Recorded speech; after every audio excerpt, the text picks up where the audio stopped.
Yo, this is Chris Spencer, and you're on BKS1 Radio. It's your girl Chanel, BKS1 Radio, and I'm here with the beautiful Garcelle Bouzet. I'm paying you later. Hey, I'm the queen of comedy, some more, and right now you're rocking with BKS1 Radio. BKS1 Radio Network. I'm here with the amazing Miss Tasha Smith. How you doing? I'm doing so good. Thank you for coming out. Yes, yes. I really appreciate it. Hello, Denise Boutte. Hey, what's up? Shout out to BKS1 Radio.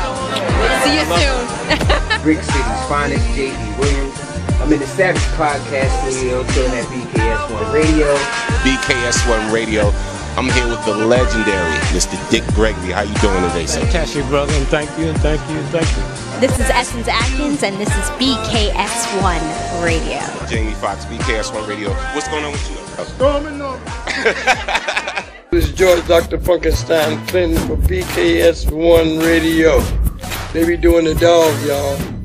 Yo, this is Chris Spencer, and you're on BKS1. Tuesday night, 9 o'clock. You are now in the game. Ladies and gentlemen, we are back. We are glad to be back. I'm on YouTube Live. We on Facebook Live, WBKS1.com. I am your host, O-Dog, the stat technician. You know me. To my left, he is Short Fuse, a.k.a. the Ghost. Short Fuse, a.k.a. the Ghost. We are back in the building to, to talk and debate sports with you.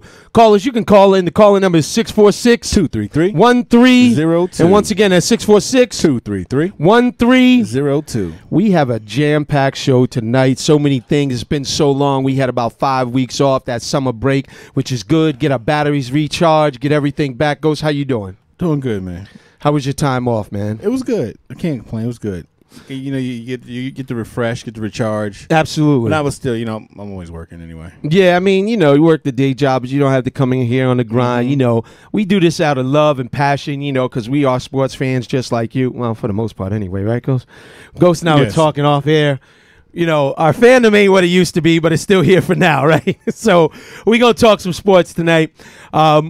It's so many things to start with. We're going to do we'll get back to some of the old stuff that we haven't given our opinions on, but let's just jump into some of the new stuff. Ghost, we had the PGA Championship, and 2 weeks ago, we had the British Open. Now, the only reason why we talk golf is for one person, right? Oh, yeah. And everybody knows that person. We don't even have to say his name, but we'll say it anyway. Tiger Woods. 2 weeks ago in the British Open, the Tiger Woods had the lead. I think it was on the 11th hole. Didn't wind up winning. Just this past weekend, Tiger Woods missed winning the PGA Championship by 2 shots. Did you see the misses, though? I did not. Not going to lie. Oh, my goodness. Now, the misses were heartbreaking. Right. Because the first miss, the cup is here. Uh-huh. He's 21 feet out. Okay. Ball rolls. It gets to right here and stops. Oh. One more half a turn, right? It would have went in. So that would have been a birdie. Right. The next one hits, it goes in, the cup's like this. It hits the edge, rolls inside, and it hops out and stops right here. That was another birdie. And so that would have put him at 14 under. No, that put him because he lost by 2. Right. So he had 14. He would have been 16 under. Right. He'd have been right there tied for a playoff. It's not like he missed bad. Okay, those shots were terrible. No, it was just the luck of a half a turn and a half a turn too fast. As they say, it's a game of inches, golf especially. So I'm obliged. As a sports talk radio host, I think everybody's obliged. Ghost, is Tiger back? Yes. Really? That's what you're going with? You starting already with this nonsense? Every one he looked better than he did the last time. And you the think last he's one back? last one he looked better. Because he like I said, he had the lead for the part, and then he had a couple of bad shots. Right. This one, he came back from he was down and he came up. Right. And he shot 4 rounds in the 60s. His other tournaments he didn't shoot that low. I have to see him win first. And his shots were there. But Tiger's about winning, bruh. You know that. He's right there. He's back to playing a lot better golf than he was when he came back. Well, yeah, he's back. And they say he's 2 years off of the spinal fusion, so he's probably getting his strength back. Do you think he's back in a sustainable way is the question I'm going to ask you now, because when I say that, I mean, are we going to see Tiger play another 5 years? Or you think it's a flash in the pan, just an old man getting lucky? I mean, Brooks I don't think it's Koepka, old man getting lucky. Brooks Koepka is 28 years old and looking strong. He's won 2 out of the last 4 majors and 3 out of the last 7, I believe. So he's not showing any sign. He don't have any back problems. Yeah. So can Tiger play this well over a sustain? Can he sustain this type of pattern of playing over a longer period of time? Yeah. I guess what I'm He don't asking. have to play in every tournament. I don't know. I'm still not sold, man. I said it 2 years ago. I'm going to stick with my initial thought process, and I'm just going to say, look, I'm not sold that he's back. I just don't believe it. I think he's got lucky a couple of times. I think he's had some good showings in the British Open, the PGA Championship. Great showing in the PGA Championship. You don't get lucky in golf. Well, I think he's had some great showings. I'll leave it at that then. And I'll say, yeah, he made some great showings. But, again, Tiger Woods has always been about winning, right? Yeah. Has he won? No. Then he ain't back to me yet. When he wins, then I'll consider it depending on. Now, if he goes out and wins the Joey Bag of Donuts Open. I don't think people say he's back as winning. He's back playing good golf. He played a lot better than Jordan Spieth, who everybody wants to love. And what's the other guy who was number one? Rory. Yeah. So Rory are they McIlroy. done? I mean, we're saying Tiger back. Are they done for dropping down? I mean, so it's like he's back to playing good. He's back to playing a lot better than he was. He's progressive. If you look at him, he's progressively getting better. All right. Well, I don't know, Ghost. You know what I forgot to do because I'm so out of practice? I forgot to do celebrity birthdays, Ghost. Let me jump back. Celebrity birthdays. You know, Steve Martin, the comedian, is 73. Oh, wow. Think about that. Do you remember the movie The Jerk? Oh, yeah. That's one of the funniest movies I saw. Ever. You remember the opening line of The Jerk? Mm-mm. The opening line of the movie is him walking out with all this stuff, and he says, "I was born a poor black child." Me and my buddy at work always joke about the movie. The Jerk is a He's great shooting movie. his cans. He hates the cans. You got to be old school to know that. Jack A. Harry, the actress, is 62. Mila Kunis, the actress, she does the voice of Meg on The Simpsons. And she's 35. She's also Ashton Kutcher's wife. Here's a throwback goes. Antonio Fargas, you know what he's famous for, right? Huggy Bear, baby. Starsky and Hutch, old school. Yeah. He's 72 also. In sports, you got Tim Tebow. Happy birthday, Tim Tebow. 31 years old today. Oh, wow. Getting up there, right? Yeah, good luck. Former Dallas Cowboy Roy Williams is 37, along with former Dallas Cowboy Julius Jones, also 37. Former Jets wide receiver Wayne Corbett is 45. The head coach and former linebacker, the head coach of the Tennessee Titans, former linebacker for the New England Patriots is 43, Mike Vrabel. Arizona Diamondbacks right fielder Dave Peralta is 31. Diamondbacks pitcher Clay Buchholz is 34. Guy they used to call the Bird. He's sort of this mythical creature. I don't know if you remember the name Mark Fidrich. Oh, from the Detroit pitcher. Yes. Yeah. He would have been 64. Oh, wow. Died in an accident where He was on a his very farm. colorful pitcher. I like Yes, he was good. you remember, yeah. See? Yeah. You're He had old a lot school of right character and there. personality. The one, the only. We just have to say one word. Magic is 59 years old. Think about that, Ghost. 59, that's it? Wow. But think about, what was it, November 7th, 1991, when he came out and said he had to retire because of the HIV virus. He's lying. But what do you mean he's lying? How many people you know live this long with HIV virus? So you think the man lied? Yeah, I think he's want to get Why? out. I think he's going to get out. It's a good publicity stunt for HIV. It's all conspiracy. I'm not even touching that one. He's 59 years old. No, I mean, you know what? It goes to show you that if you take care of yourself, absolutely, it's a sustainable and you can live with the virus if you keep up with if you have the money to keep up with the medical. There you go. The That's what it medicine comes and down cocktail. to is that money. And he's went on to do amazing things outside of basketball, like one of the best businessmen.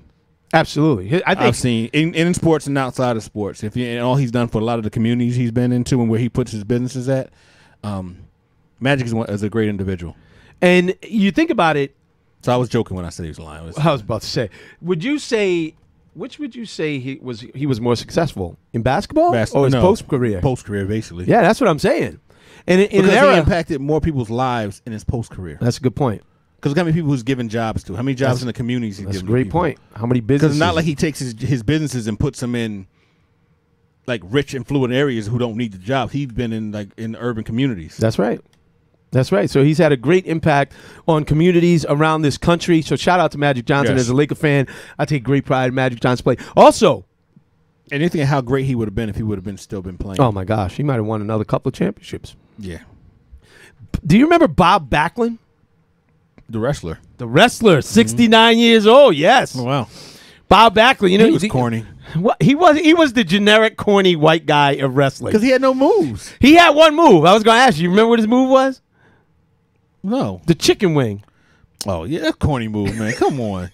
He ain't like, come on, like you had Jimmy Fly Snuka jump off the turnstile on you. You had the Iron Sheik with the camel clutch. Yeah. You had Hulk Hogan. You had who was the figure 4 leg lock? Whose move was that? Who did the figure? Was that Backlund? I don't think that was Backlund. Let me tell you something. Have you ever been in a figure 4 leg lock? It don't feel good. It is one of the most painful things. My brother put me in a figure 4 leg lock. Then you had once. George the Animal Steel. Yes, ripping off the turnbuckle. Yeah. That's old school wrestling. Bob Backlund was kind of boring, man. He was. Like he wasn't like the Road Warriors. They came in the ring with the face paint. He was the boring.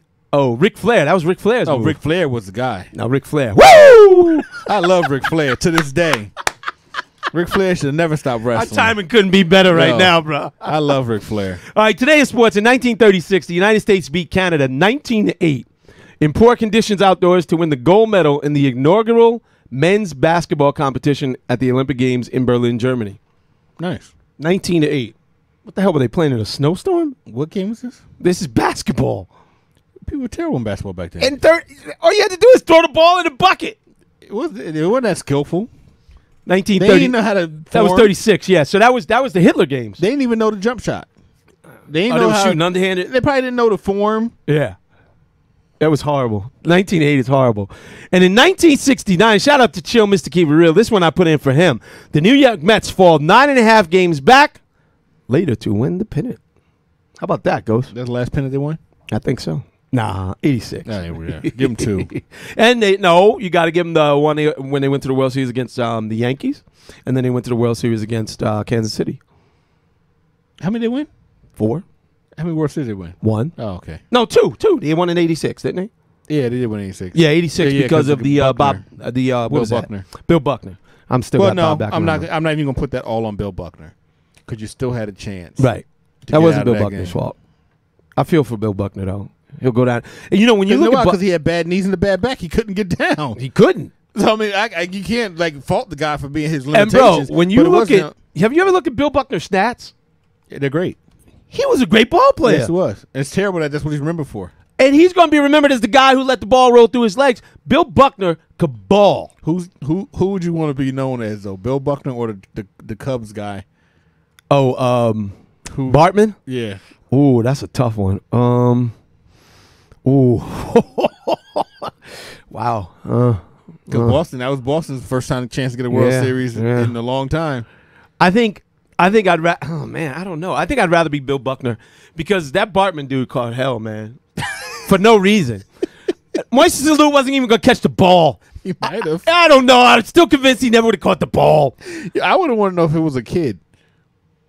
What? Like if it was a kid, would they give him the same amount of flack as they gave Bartman? First of all, the worst thing about that, did Bartman have to leave town? No, he moved, but he stayed in the Chicago area, but he moved from his house. That's messed up, man. And when you think about it, here's the thing about it. When you watch that video, if you watch the video of him, all his friends do like this. Wouldn't you? No! I'll be like, yo, leave my boy alone. So what? Calm down, everybody. Now move back. His friends were like this, Ghost. Because they knew. Like, we all know him. Like, that was the worst part about it for me. Like, they just left homeboy on an island, and it was like a spotlight was on him. He's like... And I felt so bad for that man. Yeah. I would have turned my back, too. Bro, I'd look at him like, come on, man. Nah, man. I'd have been like, oh, Did he stay for the rest of the game or did they leave? No, they had to get him out of there. People were throwing stuff at him. Like security literally had to come. People were taking swings at that dude.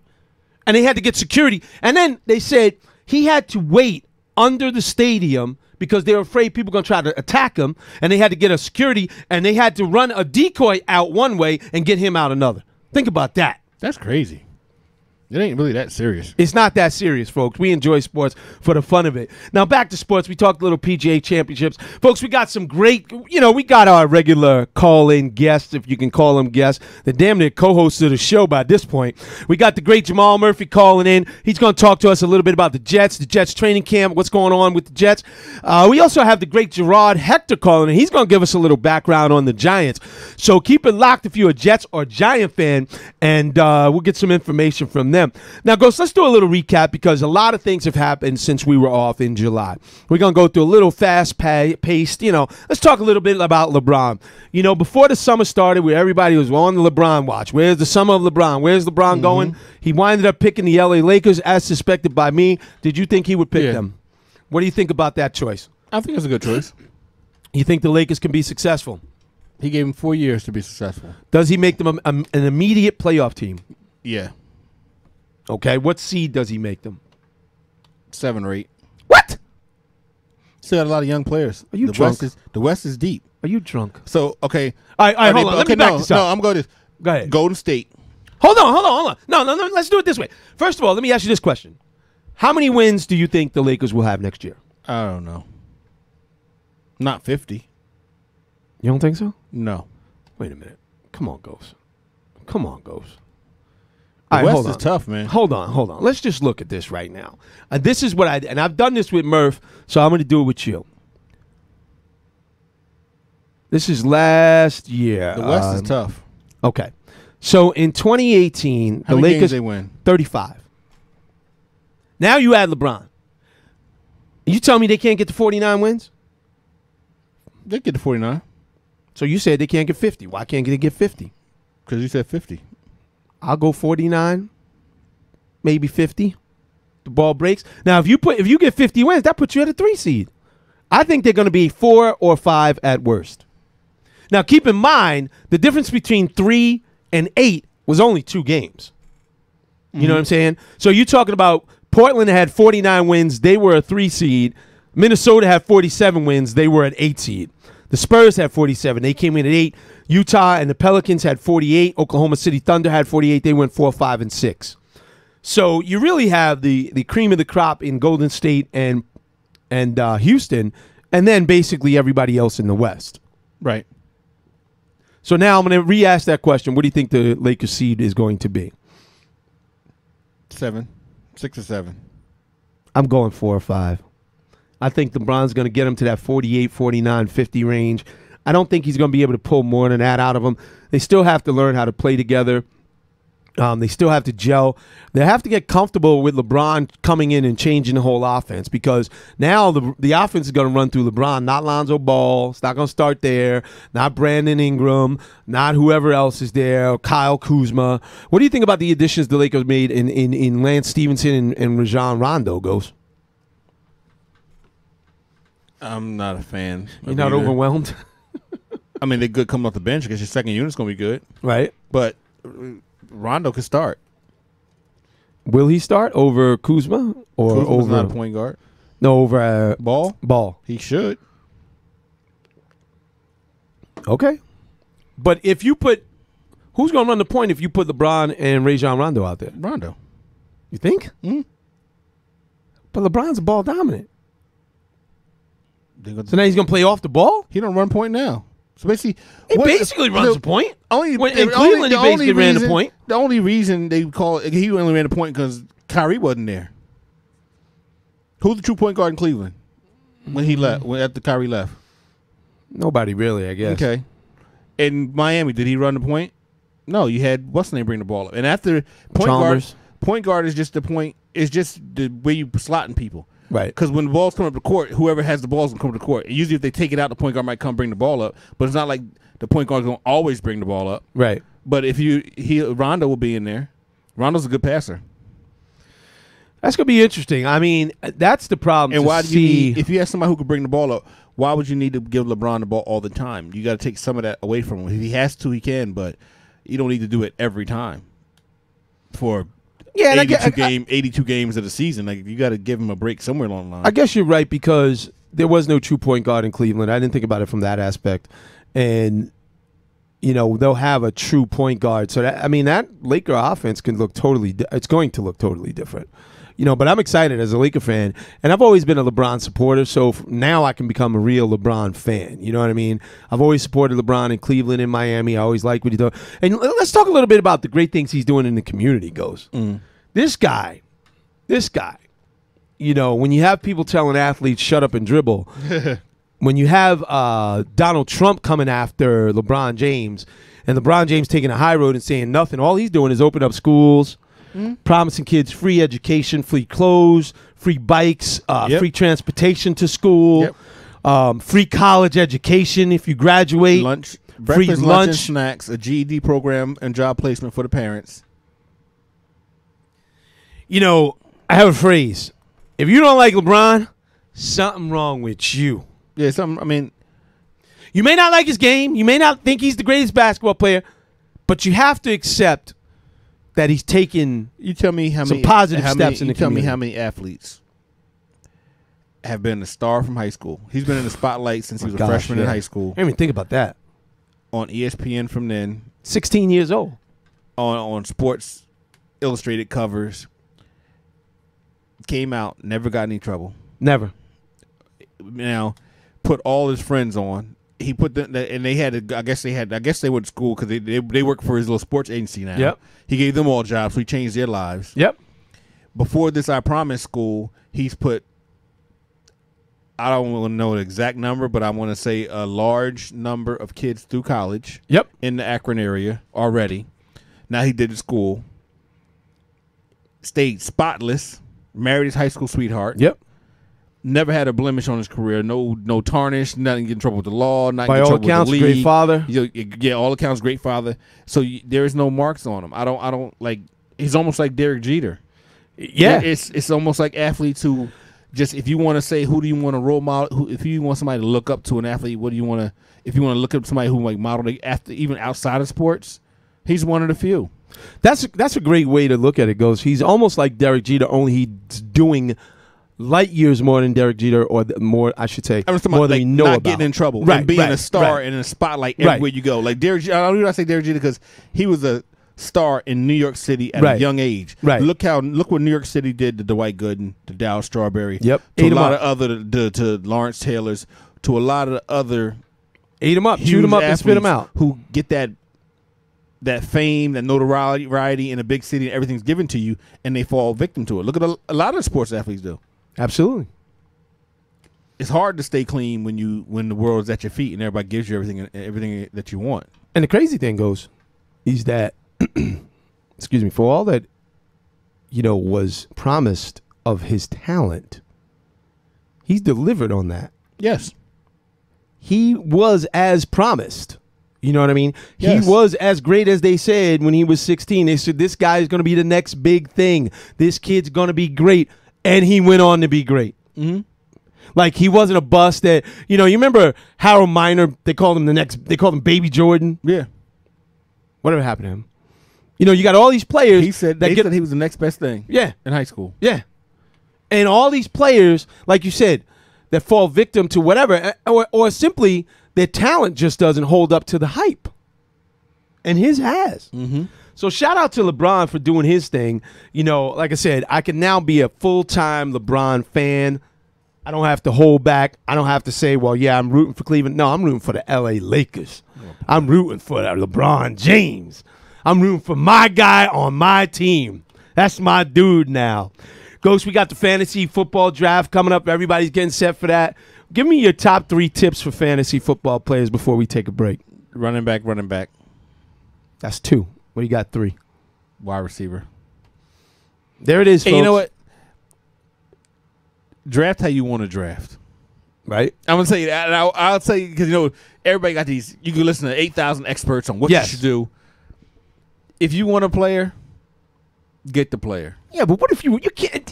You're not advocating taking a I'm not quarterback in the advocating- first round.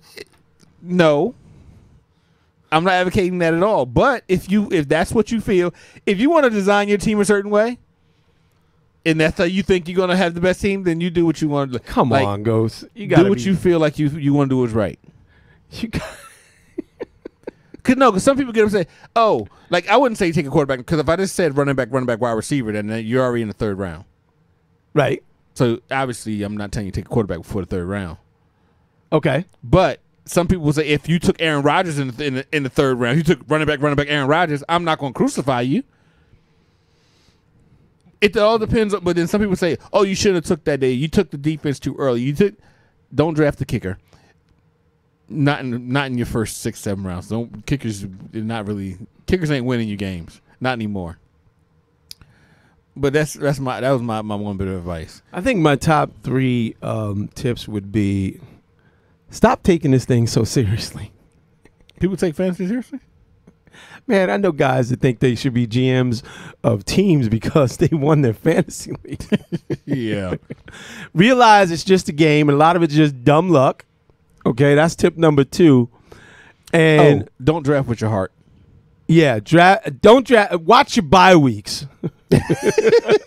No, if you're in any league that I'm in, don't pay attention to your bye weeks, man. Just don't even look at that. Don't even look at that stat line, because I want you to get there. 2 of your receivers and 3 and your running backs all got buys. Exactly, you're picking off the waiver wire. Watch when you picking too many players off the same team, because you're gonna have that week when you got 4 players down, and you're like, wow, how do I replace them? The one year I took Peyton Manning and Marvin Harrison.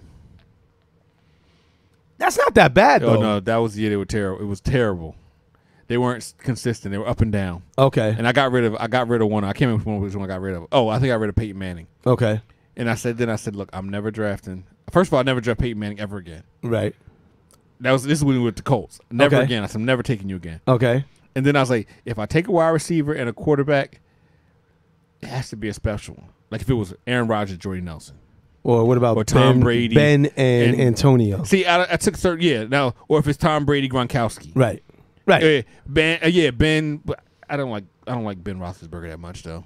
I know you don't. That's why. I mean, if he's there late in the round, I might. But I think there's other quarterbacks who, because Ben will give you a game where he'll give you four touchdowns, and then he'll give you one where he'll give you 4 interceptions. Yeah, he's not consistent. Right. Or if I had like Michael Thomas in New Orleans, this is not now because they're basically more on the run. Right. And Drew Brees. Right. Or Drew Brees and Graham at the time when they were. I would link those two together. Some people you got to really be careful. Or Dez and Romo. Yes. But now, the only ones I think I might link together, Watson and Hopkins. Watson and Hopkins. In Houston. Oh, Deshaun Watson. Okay. Ben and Brown. Ben and Brown. And man, that might be it because I can't think of no other quarterback receiver duo that I could be like, yeah, they. No. Who? What were you thinking? If I had Eli as my quarterback, something's wrong. Eli and Odell. Listen, let me tell you something. I know you said your last tip was don't draft with your heart. Let me tell you what I don't do. I don't draft Giants. I would draft Odell. Odell's the only Giant that I would take.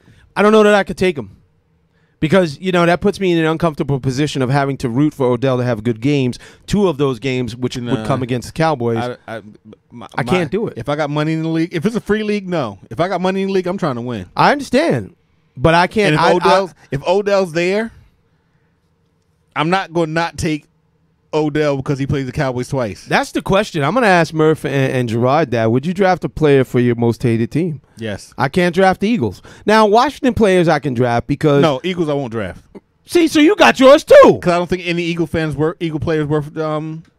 What about Wentz? I could find a better quarterback. Okay. Nick Foles? Super Bowl MVP? No, come on, man. Come on, man. He's They Super Bowl shouldn't even MVP. won the Super Bowl because the play was illegal. He's Super Bowl MVP, man. Yeah, well, Eli's Super Bowl MVP twice. That's coming up, folks. After the break, I got a great question. I'm gonna tease it. Should Eli be in the Hall of Fame? We'll be right back. WBKS1.com in the game live Tuesday night. Call us up 646-233-1302, and we'll answer that right after the break. I got some music.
Remember first day you wouldn't give it up.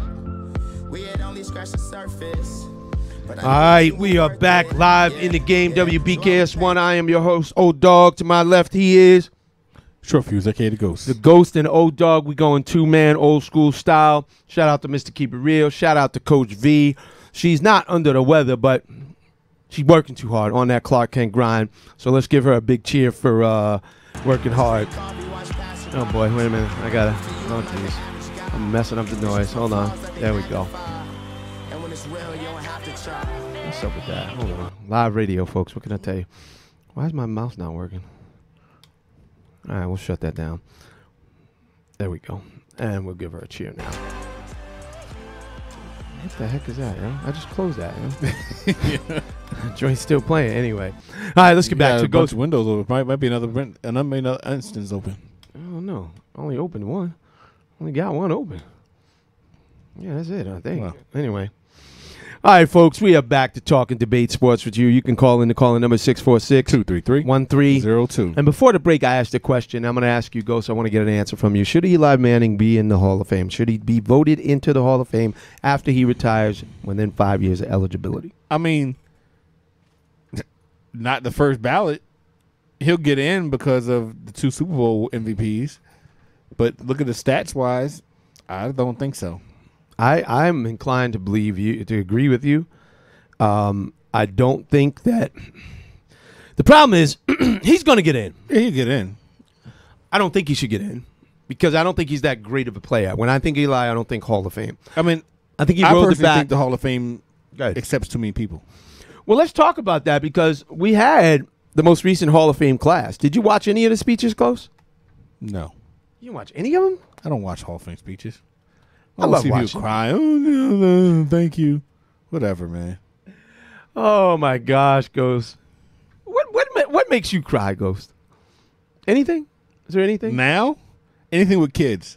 Anything with if kids? I see a kid sick, something bad happened to a kid. So wait, all right. So if you watch those like those things on ESPN where they have the sick kids and they always doing like the Make-A-Wish Foundation things. That's tough, man. I hate seeing something wrong with a kid. Okay. All right. So at least I know you're human. Yeah, I just don't think adults crying because you're getting in a room with other people, whatever. I watched Randy Moss's Hall of Fame speech. Excuse me. I don't know how I was a little indifferent to it. Like I don't watch the speeches because I just can't sit through speeches like that. It just doesn't. That's not something I really want to. Like Randy Moss, I think is great and got in. I like his tie where he paid tribute to everybody, to all the victims of police brutality, which is huge. And we're gonna talk a little bit about national anthem in a minute. What did you think about that part? But I don't sit and watch. It's not just anything. I haven't watched anybody's Hall of Fame speech ever. Ever. Well, see, I love watching them. I'm a big fan. I still haven't had a full day where I can sit down and watch Ray Lewis. He had a 33-minute speech. I have to be prepared for that. I'm not listening to Ray Lewis talk for 33 minutes. 33 minutes and 17 seconds. Unscripted, it says. Whatever, man. So you unscriptedly talked clean for 33 minutes. He memorized it. Then it's scripted. I agree. Come on, let's cut it out. Stop trying to act like you're a rapper who don't write your rhymes. Randy Moss. He talked about his struggles in getting to the NFL and his life. And, Brian Dawkins had a good speech. Brian Dawkins talked about his battle with depression and his thoughts of suicide, which I found interesting because if I remember correctly, Charles Haley talked about depression and getting help. And he said that's when they didn't work on the help till he got to the Cowboys. I believe, right? And that's when his mood swings stopped because with the 49ers he said he had more mood swings. Right. But I didn't watch the speech, but I think I saw the was it the 30 for 30 for the Charles Haley or one of them the specials Football Life or something? Yeah, Football Life, and he talked about how he started when he figured out what it was and started getting help for it and working his way through it. It helped him out a lot. Now, I didn't watch Urlacher's yet. I didn't watch Kramer's. He made it in? Yeah, Brian Urlacher. Is he a Hall of Fame linebacker? Yeah. You think so? Yeah, I think he's one of the best middle linebackers. Okay. What do you think about T.O. giving his speech? I watched his speech. Didn't watch it. I don't know how I feel about it. He did the most T.O. thing ever. Yeah, T.O. being T.O. He said he did it for other players behind him so they don't want to bring awareness to the fact that the Hall of Fame voters are not voting on statistics. They're voting on their personal problems and their personal relationships and their personal vendettas against players. What? Then just don't accept it. I mean, what makes more of a statement? I'd have gave my induction ceremony and said, I don't even want your jacket. Don't put my bust in there because it's a fraud on how you come up with your things. Don't tell me all this that you're against it, but then, okay, put my bust and give me the jacket. Fair point. Right? I mean, does that make sense to me? It makes sense. I did not think about it from that perspective, and I guess you're right. I mean, you could have said, keep your damn Hall of Fame jacket. I can go buy my own jacket. I was a Hall of Famer the first time. What does it prove? Everybody knows I'm one of the greatest receivers ever. Right. Whether you get in or not get in, if they didn't vote T.O. in, you still would say he was top 3 wide receivers ever to play the game. Absolutely. I think he leads the league in receptions. Or second in receptions. I'm sorry, behind Jerry Rice. But even if he didn't get a gold jacket, like I think people put too much into getting in the Hall of Fame that's voted on by people who didn't play the game.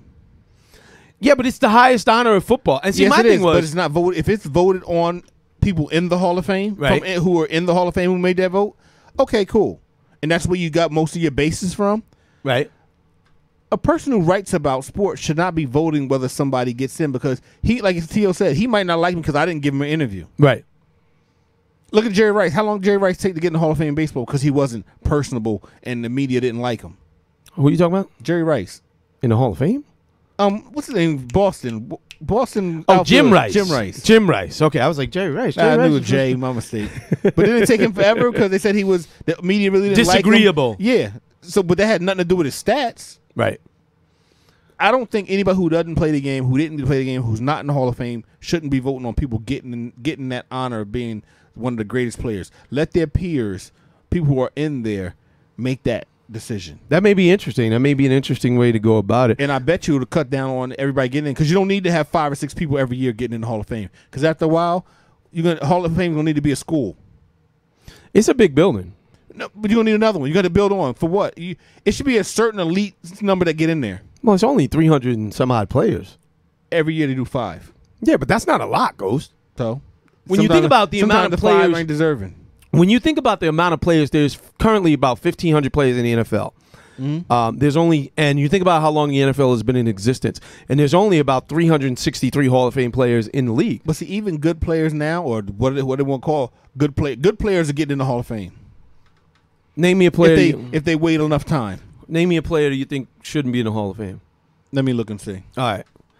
Folks, you can check us out on WBKS1.com. You can check us out on the In the Game Facebook Live page. I'm broadcasting live on O-Dog, BKS1 Radio on YouTube. So check us out. If We're the connection's BKS1 Radio. We also on where? BKS1 Radio on YouTube. BKS1 Radio. I forgot about that one. So check that one out. BKS1 Radio on YouTube. We're also on TuneIn Radio, man. You can find us everywhere, man. And check out the podcast. If you have some friends that love sports, tell them about the show. Let them know what's up. We're trying to build this brand and make it big and grow. And I'm committed for a while because I love doing this show, man. I missed the show, and I'm glad to be back. Ghost, as you do that, I want to get your opinions on the national anthem. Harry Carson. He should be in? Harry Carson shouldn't be in? Should he? I don't know. He put me in a headlock once. Darryl Green. Darryl Green, get out of here. Darryl Green should be in there. I'm asking you. Darryl Green's one of the best cornerbacks in the league. Okay. Art Monk. Who? Art Monk. Art Monk should be in there. Is he in because he got longevity? He had a whole bunch of receptions? Art Monk's a great wide receiver. Okay. Who else you got? I don't think Eli Manning should be in there. But that's just me. I'm just going through names. All right. Yeah, so, opening week of preseason football. We're going to talk a lot more football when we have the great Jamal Murphy on and the great Gerard Hector. They're coming on at 10:10 and 10:25 respectively to talk about Jets camp, Jets preseason, Giants camp, and Giants preseason. So keep it locked if you're a Giant fan or a Jet fan. We can talk that. Ghost, we both, neither one of us watch too much preseason. Ray Guy. See, I think Ray Guy should be in there. Because Why? punters change, because he's the greatest punter ever, and he changes the game. Field position changes the game. Field position changes games, man. So we have punters now who changed the game. They should get in too? If they do it consistently over a long period of time. He's a Hall of Fame punter. He's not, he's a punter, but he had impacts on games, man, that can't be denied. Okay.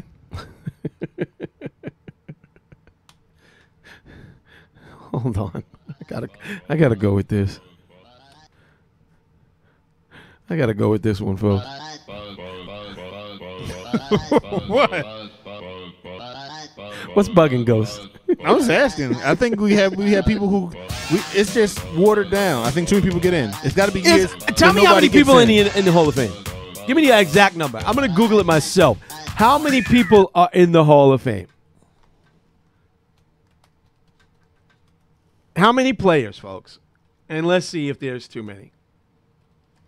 Because I don't think there's too many.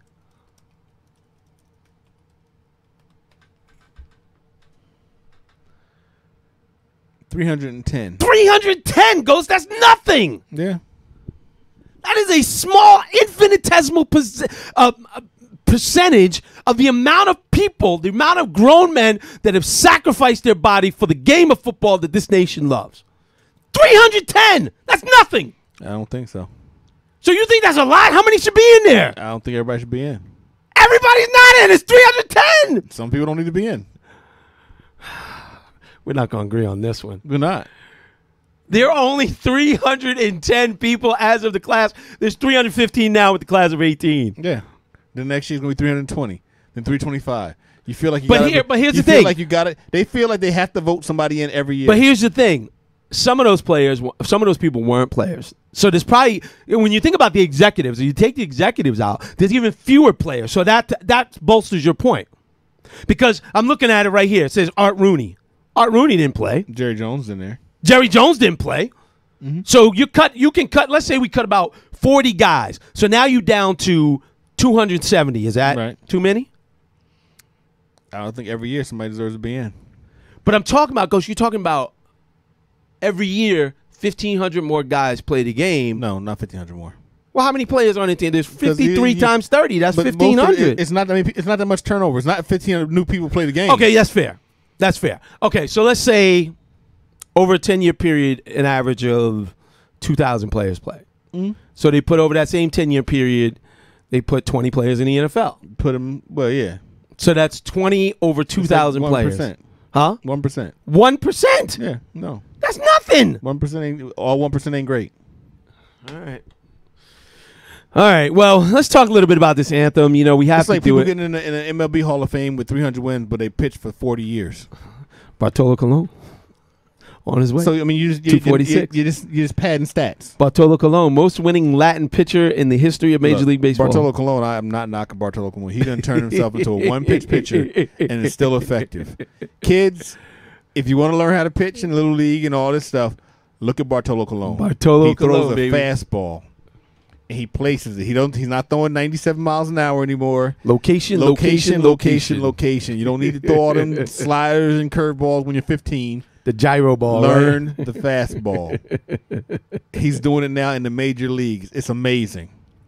Yeah, Marv Levy's in the Hall of Fame. He was a coach. For what he's in for? For losing 4 Super Bowls? I can't with you. I can't. And some years. What's his claim to fame? Being a coach of a great football team. That lost 4 Super Bowls. They did lose 4 Super Bowls. Yeah, okay. 3 of them, I mean, they wasn't even close. August 7, 2005, they put in 4 people. So they don't put in, How many people they put on average? It's like 5 or 6. Probably about 5 or 6, I would say. Looking at the number, I can guess. I would say 5 or 6. Because sometimes they got 6, 7 here, 7 there, 7 or 8 there. Eddie DeBartolo Jr., another owner. Who scammed around the salary cap. Salary right? cap. Did he get in trouble with the 49ers and he had to sell a team or something like that back then? Yep. So why is he in the Hall of Fame? But Pete Rose can't get in the Hall of Fame because he bet on his team to win. Well, different sports. Come on, man. Different sports, Hypocrisy different is issues. its finest. Hall of Fame's a sham. The Hall of Fame's a sham. The whole NFL might be a sham if you ask me. You got owners talking about what players should do. Specifically, I'm speaking of Jerry Jones telling his players, Stephen Jones, saying, if you want to be part of the Dallas Cowboys, you will stand for the national anthem, you will toe the line, and we will respect this flag. Ghost, how do you feel about that? I think they need to learn to shut their mouths because that's not that. You're putting your players in a terrible position. No Dallas Cowboy players ever knelt, except for that one time when the whole team knelt. So you're making a statement for something that has never happened with the Dallas Cowboy players. And now you say that, and then they ask your quarterback, and he comes out with his statement, and then they do the mural with the guy from Get Out face, which I loved. I thought that was awesome too. That was the greatest mural ever in my life. I'm not gonna lie. I think Dak could have answered it a lot better. And my thing is if you don't want to bring attention to things in that manner because you say it's against what you believe, you don't believe in that, then bring up some other solutions or something that you're doing. Because you're right. And I've been saying this for the longest. if all players are doing is just kneeling on Sunday and not doing anything no action wise afterwards to actually make a difference in the community, then it's not really effective. Well, but you need to put what we need people to put out there what they're doing, so people will know what they're doing, and it'll create like a snowball effect, and people will follow their lead, and people will see it. You know what I'm saying? Like absolutely. Like so, all they're showing is the players kneeling through the national anthem. So now, now you got that kneeling down to the high school level, and you got kids in pop league kneeling, and you got all this. But okay, but now let's show what you're doing in the community, the actions you're taking. So people below you and the kids below you say, "Oh, they're doing this, so maybe let me start doing something." And then you start a bigger movement. Okay. And you have more of a sense of community, and people start pulling together. So now I think we need the actions. Like Kaepernick knelt. Kaepernick had actions while he was kneeling. Kaepernick had actions when he was blackballed from the league last year. Absolutely. He had actions now.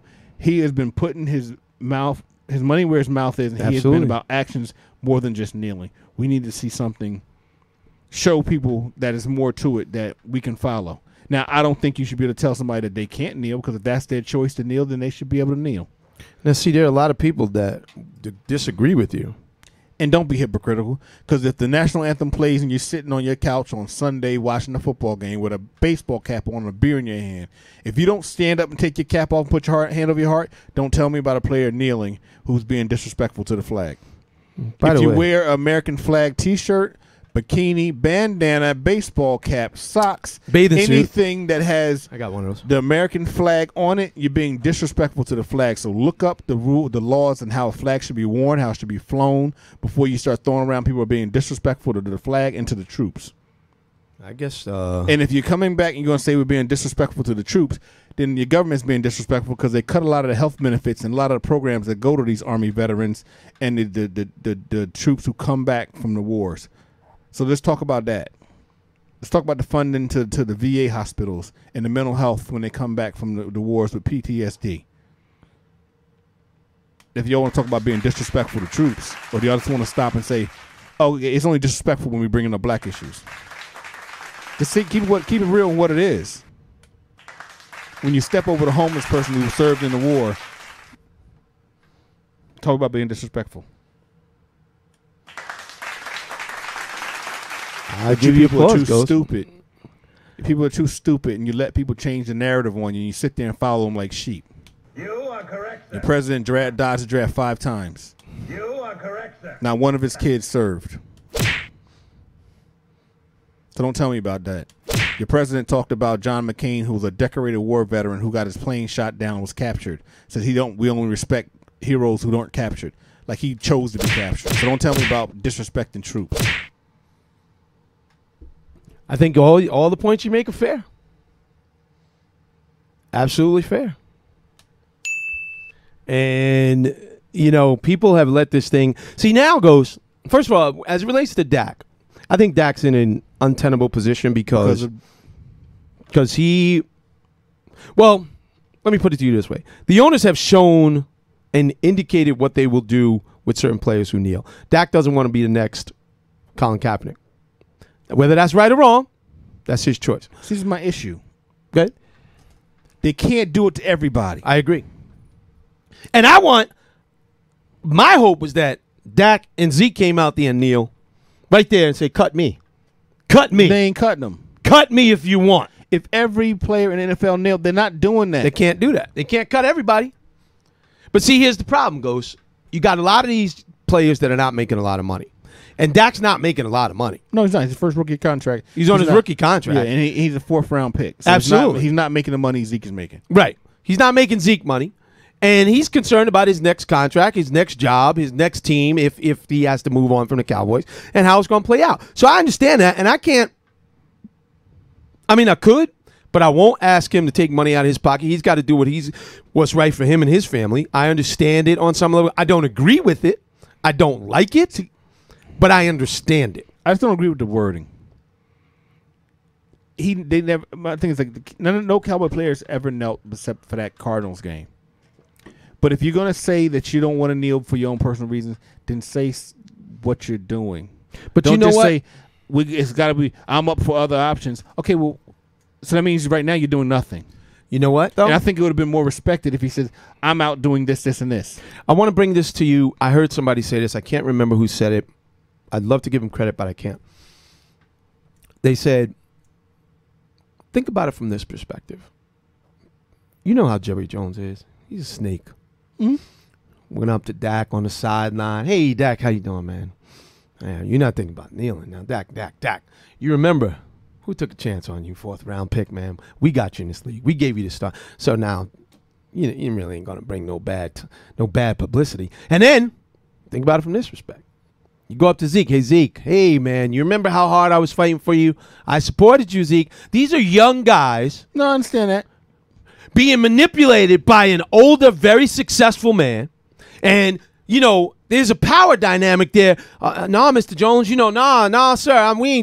Nah, Mr. Jones, I'm just happy to be a Cowboy. You took a chance on me when nobody else would. Yeah, Dak, people passed on you, man. We brought you in this league. And Zeke, we supported you when everybody was saying this about you. We were fighting for you. Think about that aspect. But if he said that to Zeke right now, Zeke said, you know what, then? I'm going to kneel and cut me. I'll find a job. But see, it's easy for us to say that. No, but understand, but no. Right now, I will find a job. I don't know, but I'm just saying, when you got your boss standing there and he's selling you on all the things, hey, Dak, you remember, man, we picked you over Romo. We gave you this job. No, you didn't pick me over nobody. That's not the way it's going to play out. But I'm going to tell you, this is what if he's going to, you didn't pick me over anybody because I played well. Because if I didn't go out there and produce, you would have had no problem putting Romo back in. So you didn't pick me. You're the face. You didn't give me nothing. Come on, Dak. You're the face. If I was the face and you were worried about me, then you wouldn't put me in that position. Well, Jerry, but remember who drafted you when all those teams passed on you. We took a chance with you, and we know you're going to support the Dallas Cowboys. Mm-hmm. But you can see how that could be an intimidating conversation. When Jerry's sitting at his big desk and Dak's sitting on the other side, you know what we got to do here, right, Dak? But yeah, you're right, Jerry. I ain't going to kneel. Now, when I go out and ball this shit, don't call me about a contract because I'm going in too. I don't know, man. I'm just saying. People, it's easy for us to say. No, I understand that part. I just think the way he worded it, right, could have been better. I agree. He could have said something different because then you say, it's not the right time to kneel. You can't tell what other people when they feel the right appropriate time is. Right. You say it's not appropriate for me.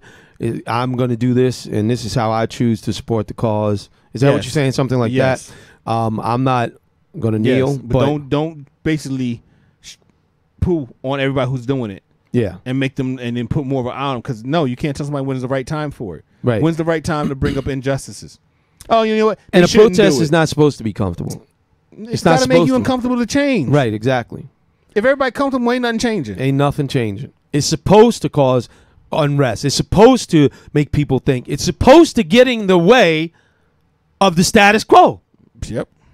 Because if you don't get in the way of the status quo, like Go said, nothing changes. They ain't stopping beer sales doing the national anthem. Come on, man. That's money. Yeah, but we worry about disrespecting the flag. Yeah.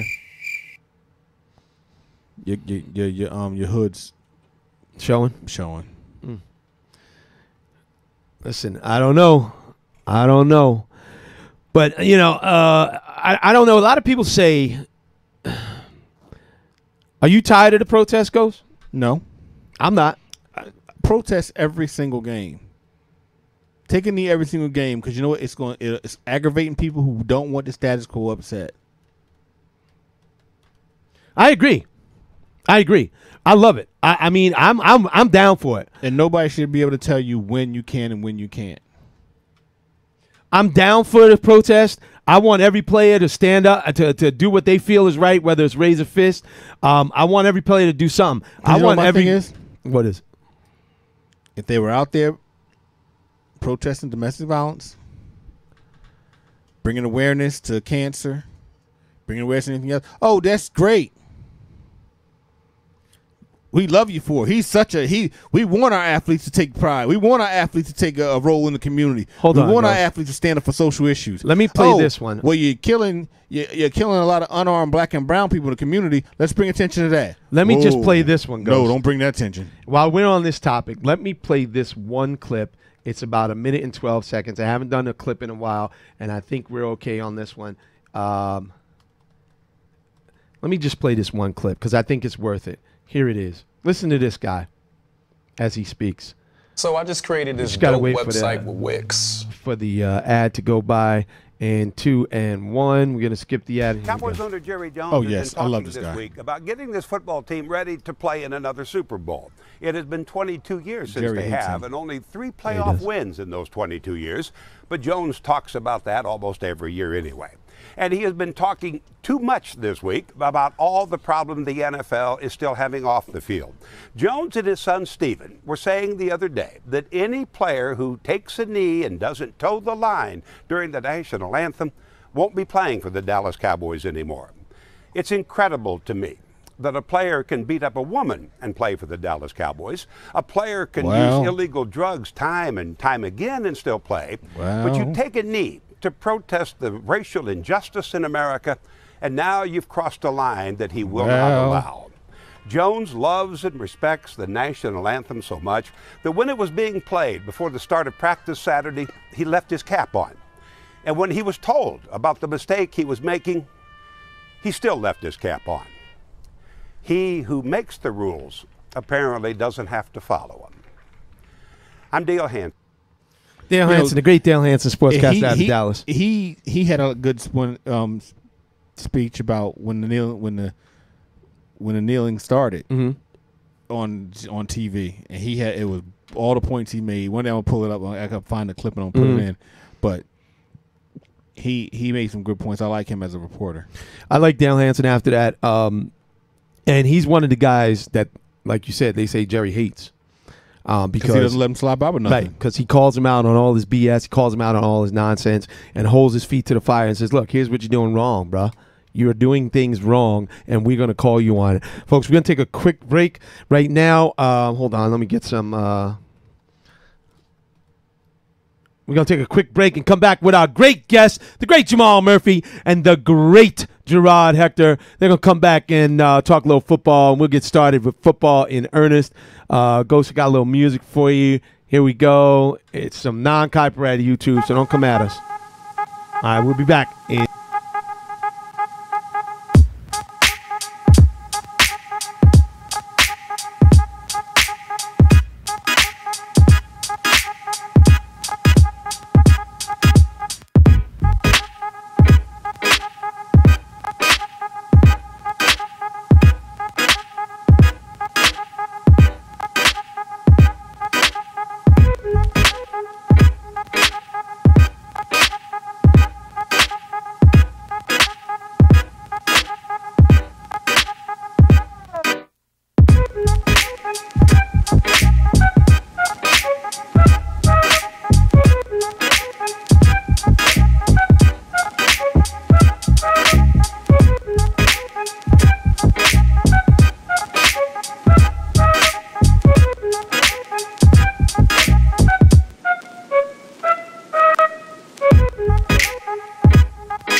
All right, welcome back. WBKS1Radio.com, BKS1 Radio TV, O-Dog on TV. Check us out all over the place. Tune in radio. Where else do we go? You can tweet me at O-Dog WBKS1. You can tweet Ghost at GhostBKS1. We are all over the place, man. We just love sports. We sports fans just like you. Callers, you can call in. The number is 646-233-1302. We're going to say it real fast. 646-233-1302. All right, check us out. Give us a call if you got something on your mind. We got the guest calling in about 5-10 minutes. About 5 minutes. We got the great Jamal Murphy. He's going to call us and give a little background information, the inside scoop on the New York Football Jets. And then we got Gerard Hector coming in. He's going to give us some inside scoop on the New York Football Giants, as they like to call them. Why do they call them New York Football Giants? They don't even play in New York no more. None of these teams play in New York. Their offices ain't in New York. They don't practice in New York. I'm going to start calling them the New Jersey Giants and the New Jersey Jets. That's it. I'm calling them New Jersey. Not that I want to own them teams, because they both stink. They both stink. And the Jets' home headquarters has been in Jersey forever. For years. Years. Folks, the stadium is what? 15 miles? Man, about 8 miles outside of New York City. But they give them all the credit. It's big city. Whatever. Anyway, well, I guess it's like Dallas. Dallas, they play in Arlington, Texas. Arlington Cowboys. But did they play in Dallas in the beginning? They played in, where was the other stadium? Irving. Okay. Remember it was in Irving? That was the first stadium they played in? Yep, it was in Irving, Texas. We can't call them the Irving Cowboys. Right, exactly. You can't call them the Irving Cowboys. That just sounds Can't call them Arlington Cowboys. No, exactly. All right, Ghost, let's talk a little baseball real quick before our guests call in. You made an interesting point. Tell the people what we were talking about off air. It's amazing. I said it's amazing. The Yankees are 30 games over 500 and are 10 games out of first place in the East. Boston is just having an amazing year. It's unbelievable. And I don't even know if they're on the rate. Are they on the pace to break the record for most wins? Well, the question that came up, and I wanted to ask you this, Ghost. Let's see where they are. Look at the standings. The Red Sox have 86 wins. The Baltimore Orioles have 84 losses. Who gets to 115? Do the Red Sox get to 115 wins first, or do the Orioles get to 115 losses first? Orioles get to 115 losses first. Wow. I don't think the Red Sox get to 115. Does Buck Showalter survive the season? No. This is it for Buck? Yeah, because if you look at the beginning of the year, he was having issues. Yeah. 36 wins. What happened to Buck Showalter? He used to be a good manager. Can you manage no talent? Well, that's true. Well, if they have no talent, then why should they get rid of Buck? That's not his fault. Because of his mood, his attitude in the beginning of the year, you could tell he was about done. And I think he wants out more than probably the Baltimore might want to get rid of him. Well, if you only got 36 wins, wouldn't you want to get out? That's what I'm saying. I think he's going to be done because he's tired of it. Because what if Baltimore done to even so that they're improving their team? Because they are 49.5 games out of first place. Yep. They haven't been in this thing since what? June? April. That is bad. I mean, the Blue Jays is 31. They are the worst team in the American League and the worst team in all of baseball. Now, the best division in baseball is the NL West. The NL West. Who's in the NL West? There's 5 games separating first place and fourth place. Wow. Diamondbacks, Colorado, Dodgers, and the Giants. Yeah. Yeah. And the Padres just... Baseball's heating up. What game are we on? We're on 116, roughly? 116, 118 for some teams? We're at 119. Yeah, 117 for the Mets. The Mets go out and wallop the New York Yankees, hitting 5 home runs last night. What's that about, Ghost? Yeah, dog shines on. What's it? Sun shines on a dog's butt. Even a blind squirrel finds a nut. Yeah, once in a while. Broke clocks right at least twice a day. We got all of them, right? Yeah, they got lucky. They got lucky. Yeah, I mean, was it Noah Syndergaard pitching well? Or is that DeGrom? No, DeGrom. Sorry, but they still scored on DeGrom, so it wasn't like he went out there and shut him down completely. And we talked about it. Yankees going into the wild card. I'm not real happy about that. Just make the playoffs. Don't matter how you get there. Yeah, but 0-0 when you get there. Yeah, and then if you win, you got to play the Astros, which we saw with the Yankees. What happened to the Yankees last time they played the Astros? They took them to 7 games. They could do it again. But they couldn't win on the road, Ghost. Neither could Houston. Yeah, but they had home. Houston had home field advantage, and they took Game 7 was down. They scored late in Game 7 with the run. So it's not like they blew them out. Like it was they destroyed them. Which is interesting because the Yankees could potentially end up with a better record than Houston, and Houston would still have the home field advantage in the playoffs. That's why they should reseed. Every sport should reseed the playoffs. Reseed the playoffs. I'm an advocate of that for this year. I'm an advocate of forever. Like if you are better. It should take the top whatever teams, regardless of the league. The top 4 teams? Whatever league, if it's in baseball, or take the top teams, you can have the true World Series. So if the best 2 teams happen to be in the American League, they should get to the World Series. The best 2 teams happen to be in the National League, they should get to the World Series. Well, what do you mean they should get to the World Series? The best 2 teams in baseball should play. Okay. They like should the play best each 2 other. teams in the best 2 teams in football should play. The best 2 teams in basketball. But you know, wasn't it like that back in the day when the team that from the National League that had the best record went to the World Series, and the team from the American League that had the best record? That's why they called it the pennant, right? Wasn't it like that years ago? It wasn't all these rounds. It wasn't the division. Right. It was like 2 rounds and boom, that was it. But you only had like 4 teams going though. So it was some low number. Right. But now, because of money and television rights and player salaries and all that good stuff. Yeah, but I think the top teams, like in basketball, the top 16 teams should play. I agree. But if that means that 14 of them come from the West? Oh, you mean regardless of conference? Regardless of conference. Wow. Why we got to have a conference? I want the best teams. I don't need the conference. I don't care about the conference. Wow. Let me think about that. Let me look at how that would have shaken out last year in the NBA. That would have put... Oh, that's interesting, Ghost, because that would have put.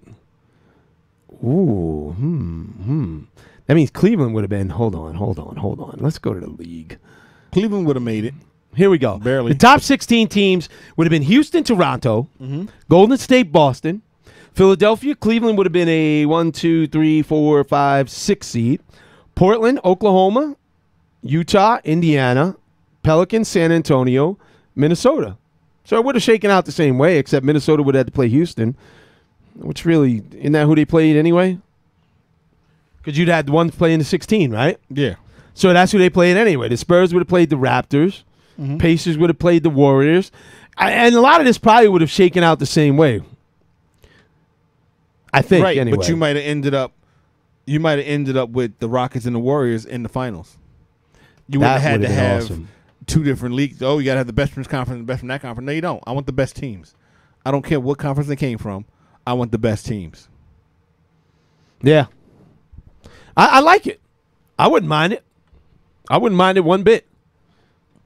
Let me double check something. Let me just make sure the guest has got the number. Yeah, that's what I think. Yeah, I wouldn't mind it at all. In fact, I like it.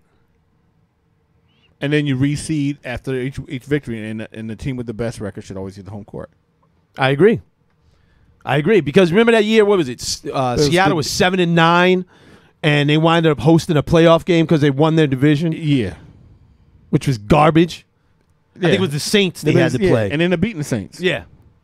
7-9 because of the Marshawn Lynch crazy run he had. But no, that's why it should change. Here we go. All right, callers, here we go. Caller from the 718. Is this the great Jamal Murphy? It's Jamal Murphy. I don't know about the great part. You don't tell Bill that. Come on now. Welcome to the show, Jamal. What's going on? I'm just following the lead of Hall of Fame journalist, writer, the great Bill Rhoden. So if he says you're great, I'll take his word for it. You know what I mean? What's up, Murph? I hear you.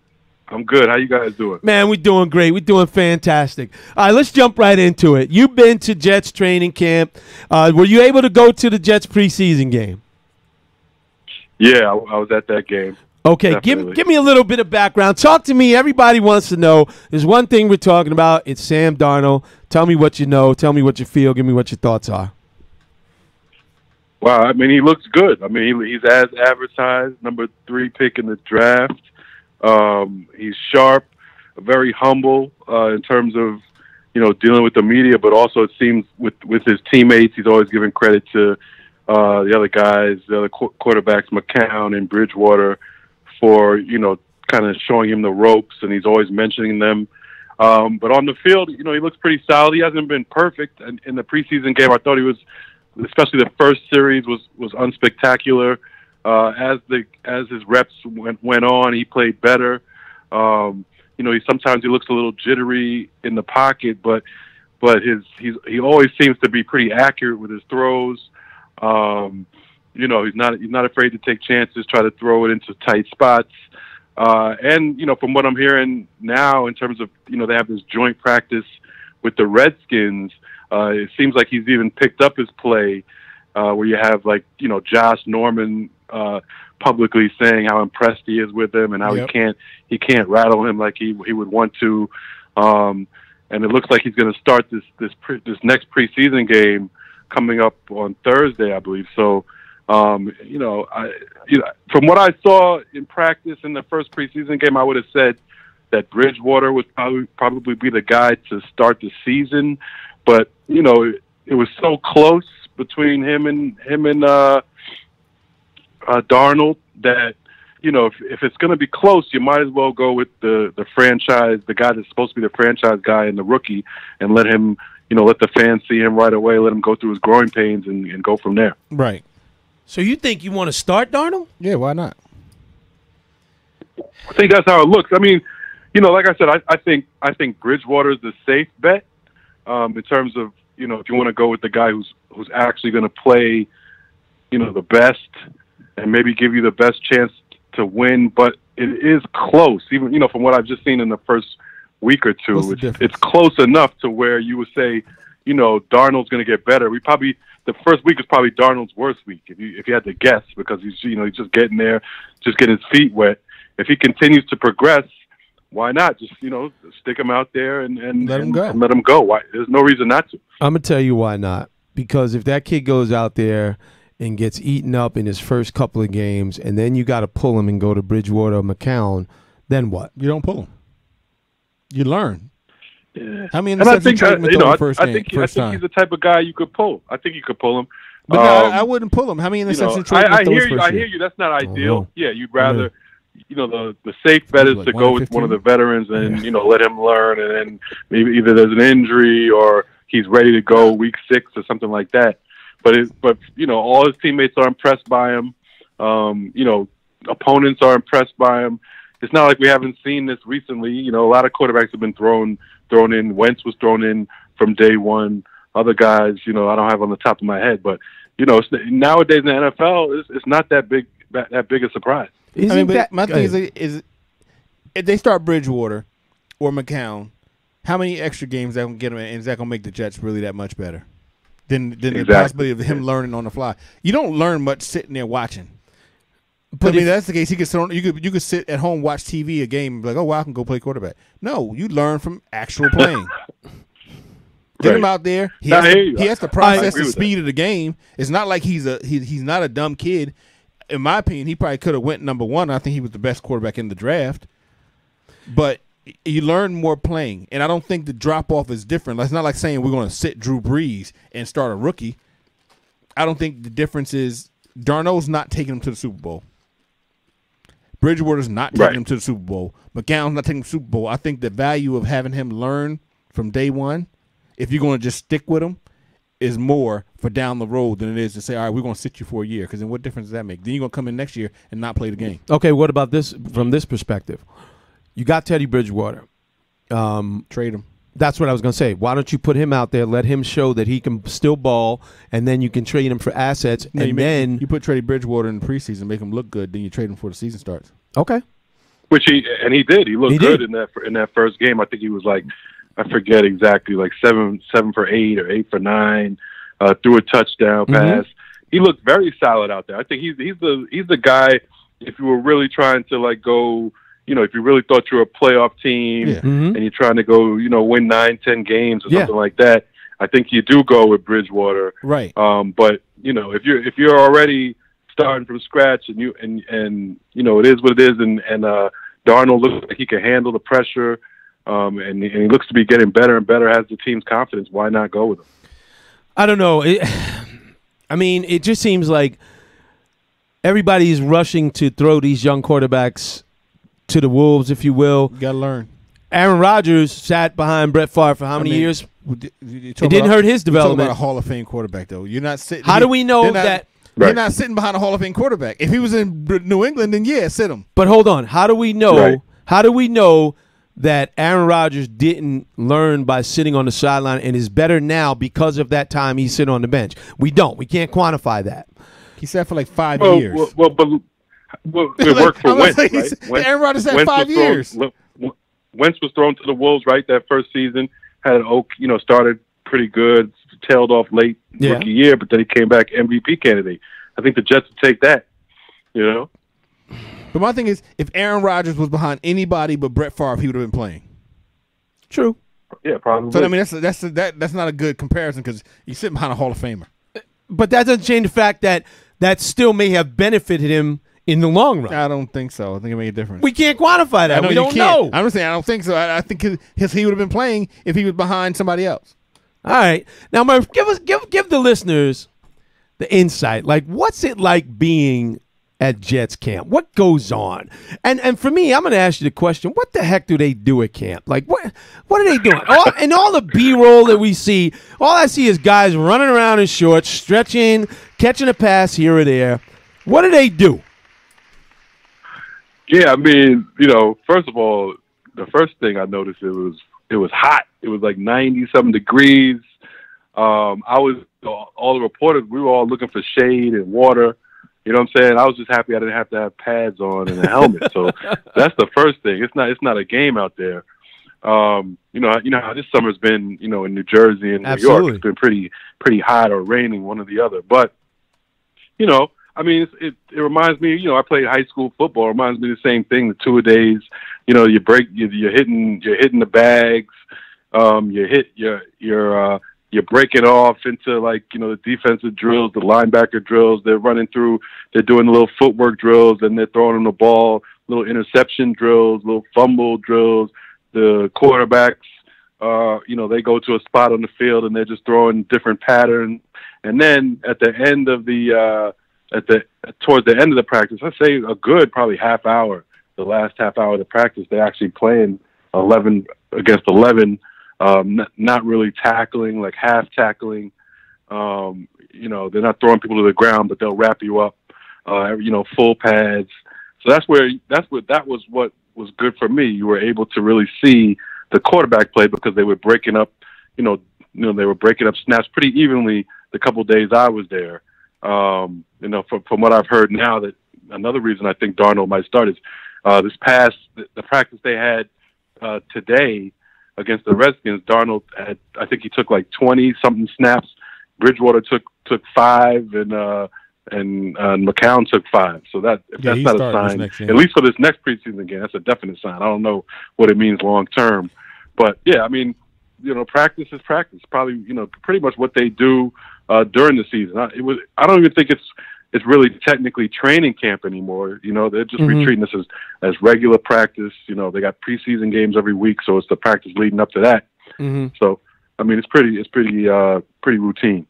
Yeah, because I look at that and I'm wondering, they always show these guys and they say, oh, he looks good. Oh, this guy looks good in camp and this guy looks great. We got Gerard Hector calling in next and he's going to give us a little background. But, everyone wants to talk about. And how much can you really assess from the preseason? Because we know either one or two things. Now, if Darnold goes out there with the ones, as they call them, the ones are the first stringers, if in case you don't know that, but most people who are sports fans know that. So if he goes out there with the ones and does something instead of going out there with the twos and some of the threes, then I might be a little bit impressed. I mean, I saw him in the game. I saw some highlights. He looked okay. He moved well. He didn't get rattled when his two touchdowns got called back, and he stayed strong. He made a nice, good throw down and away to the receiver for the touchdown that he scored. So I guess I was impressed, but again, for me, it's preseason. It's like, all right, whatever. No, I think for me, okay. So practice is, quarterback is the one position I feel like you can really get a handle on. Maybe wide receiver. Okay. Maybe cornerback, because even though you're playing against your own team, like even for instance practice, either a guy's accurate or not. He's completing passes or he's not. He looks comfortable or not. And it's the same thing in preseason too. It's like, okay, you're right. We really don't. Of course, you never know until the regular season. You really never know, right? And then once you perform in the regular season, they say you never know till the playoffs. Right. So there's always that next step. But at least you can see whether the dude has skills, right? You don't know how he's going to react to different defenses once the regular season comes, because they're going to switch it up on him. So yeah, even if a guy's doing his thing in preseason, there's still going to be a learning curve once they start blitzing and disguising blitzes and all that kind of stuff. So you're right, you never really know, but you could at least from the preseason to in practice, I think you can tell if a dude has NFL skills. You know what I mean? I hear you, Murph. Now hold on, we got the one, the only family member. Join us with your welcoming. Give me the round of applause. Hold on. The great Gerard Hector. What's up, y'all? Hey, how's it going? What's up, Hector? How you doing, man? Chilling. We're gonna let your standing ovation die down first. I appreciate that. More, please. There you go. We give you a little bit more. There you go. All right, let's get serious now. We just talked a little bit with Murph. He's on the line talking about Jets training camp. Talk to me, Murph. What up, Gerard? Well, talk to me about the Giants. I'm going to ask you some of the same questions just because I want to get a sense. What can you take away from training camp? What have you seen? Did you look in somebody's eyes and see anything? Well, no, listen, the Giants have some players who I think, are really excellent. Does that mean they're going to be a lot better than they were this past season? Not 100% sure about that, right? I mean, obviously, Odell is great, and he looks great. You can't really tell that he's got any issues at all with the ankle. I mean, he was cutting, moving, sprinting, looking outstanding. Saquon's a monster. He also looks really good. I mean, dude's a rookie, but you wouldn't know it based on how he performed in camp. And the second-year tight end, Evan Ingram, looks great as well. Another person helping out the Giants, not only in blocking but pass catching as well. Sterling Shepard, Jonathan Stewart's going to be a very capable backup. He stays healthy. And, those guys look good. Landon Collins on the defensive side, as well as it was Eli Apple. The issue for the Giants is still that offensive line. Mm-hmm. Well, they brought in Nate Solder, right? Nate Solder is there. I'm not going to say Solder was bad or terrible in camp, but he didn't stand out. And money, he better stand out.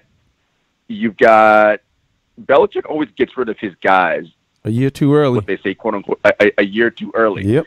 But then those guys typically end up falling off a cliff when they go to the next team, right? Usually, I mean, only two guys, if I can remember correctly, when they left, got better or at least maintained production.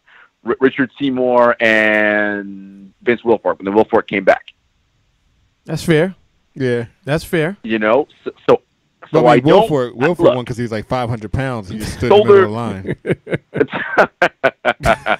Solder's going to be better than Eric Flowers because Eric Flowers is a turnstile. I'm better than Eric Flowers. I was about to say, I might be better than Eric Flowers. I don't know.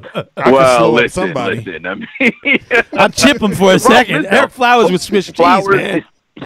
He's still on the line, though. He's playing the right tackle position, so he's still there. So he has to go. So he'll have to go up against somebody like Von Miller, Khalil Mack. Ooh. Yeah, good luck on that one. So the Giants are going to have to keep Ellison in on that side when they're playing against a good pass rush, like Week 1 against Jacksonville, to to protect Flowers on that right side. Also the left guard, Hernandez, the rookie, he's also playing really, really well. I like what I see from him. So, look, there are some good pieces. It's all going to come down to the health and play of that offensive line. And I think in my recap for the season on Black Sports Online, I said if the ball bounces right, they could be 9-7, more likely 8-8, probably 7-9. Right. I think you're accurate in that, and I think that's which is still better than last year. Yeah, but 3-13 last year was not hard to beat. Let me ask you. You talked about Saquon Barkley. He had the first run. Oh, my God. Giant fans want to put him in the Hall of Fame right now. He ran 39 yards. He showed great patience. He waited for the hold up, and then he jump-stepped, and he scampered. I'm so sick of Giant fans. Give me a more realistic, objective opinion of Saquon Barkley. I know he's 5'8" or 5'10". I know he's got legs for tree trunks. I've heard all of that. Tell me give me your insight as to Saquon Barkley. I mean, look, I'm not going to go overboard like Giants fans and see things through rose-colored glasses, right? I mean, obviously, covering the team, but growing up a Giants fan, look, I think the kid's going to be very good. I see a season somewhere in the neighborhood of 1,300 to 1,400 all-purpose yards, not just rushing, right? Because again, that offensive line is still he can't run 1,500 yards behind that line, right? That is still where I see them having an issue and struggling. But he is an excellent pass catcher. And again, if that line is going to be trouble, Eli's going to need a safety valve every now and then to dump the ball off and get it out to. And Barkley out in the open, as you saw in the preseason and I've seen in camp, in space, he's problematic for defenses, right? So, I can see him being a real, again, somewhere in that 1,300 to 1,500 all-purpose yards neighborhood, which is excellent for a rookie. Now, Gerard, you said you see the Giants somewhere between 7-9 and 9-7. Murph, where do you see the Jets at, realistically? I kind of see the Jets in the same light. I think they could get eight wins. But probably 7-9. Remember, they were 5-11 last year. And that was overachieving for them. The Giants were supposed to be the much better team. The Jets, they had the two rookie safeties who are beasts really on defense, and they're back for their second year. The defense is going to be fine. To me, if they get decent quarterback play, which goes back to the debate we were having, I think the safe bet is Bridgewater, but the future is Darnold, and they're close enough. So I really think either one of them could probably give them decent quarterback play this year. I could see 8 wins. Gerard, let me ask you a question I asked Ghost earlier on the show. Is Eli a Hall of Famer? Eli is a Hall of Famer. Tell me why. 2 Super Bowls, 2 Super Bowl MVPs. He's going to finish his career leading the Giants, and he already pretty much is leading in all physical categories. So longevity, that makes him a Hall of Famer? Does that say more about the horrible quarterback the Giants have always had? Well, look, the Giants, Phil Simms notwithstanding, right? Have not had great quarterbacks throughout their history. But also, the Giants, from an offensive standpoint, throughout their franchise's history, even as the league has changed, have often resisted that sort of quarterback-heavy offense, right? Their big thing is running the ball, defense, yada yada, playing outdoors, right? Even in those years that they won the Super Bowl, right? Manning was great in those Super Bowl runs, but that's just not what they do. He's 111 and 103 record, so that's 8 games over 500. He's going to get in the Hall of Fame because of the 2 Super Bowl wins, right? But statistically, he's not a Hall of Fame quarterback. And if you look at his but if you look at his numbers in those 2 playoff runs, and yes, only 2 playoff runs. When he's hot like that, he's pretty damn good, right? So, but the problem is he hasn't. What do they talk about when we talk about Hall of Famers?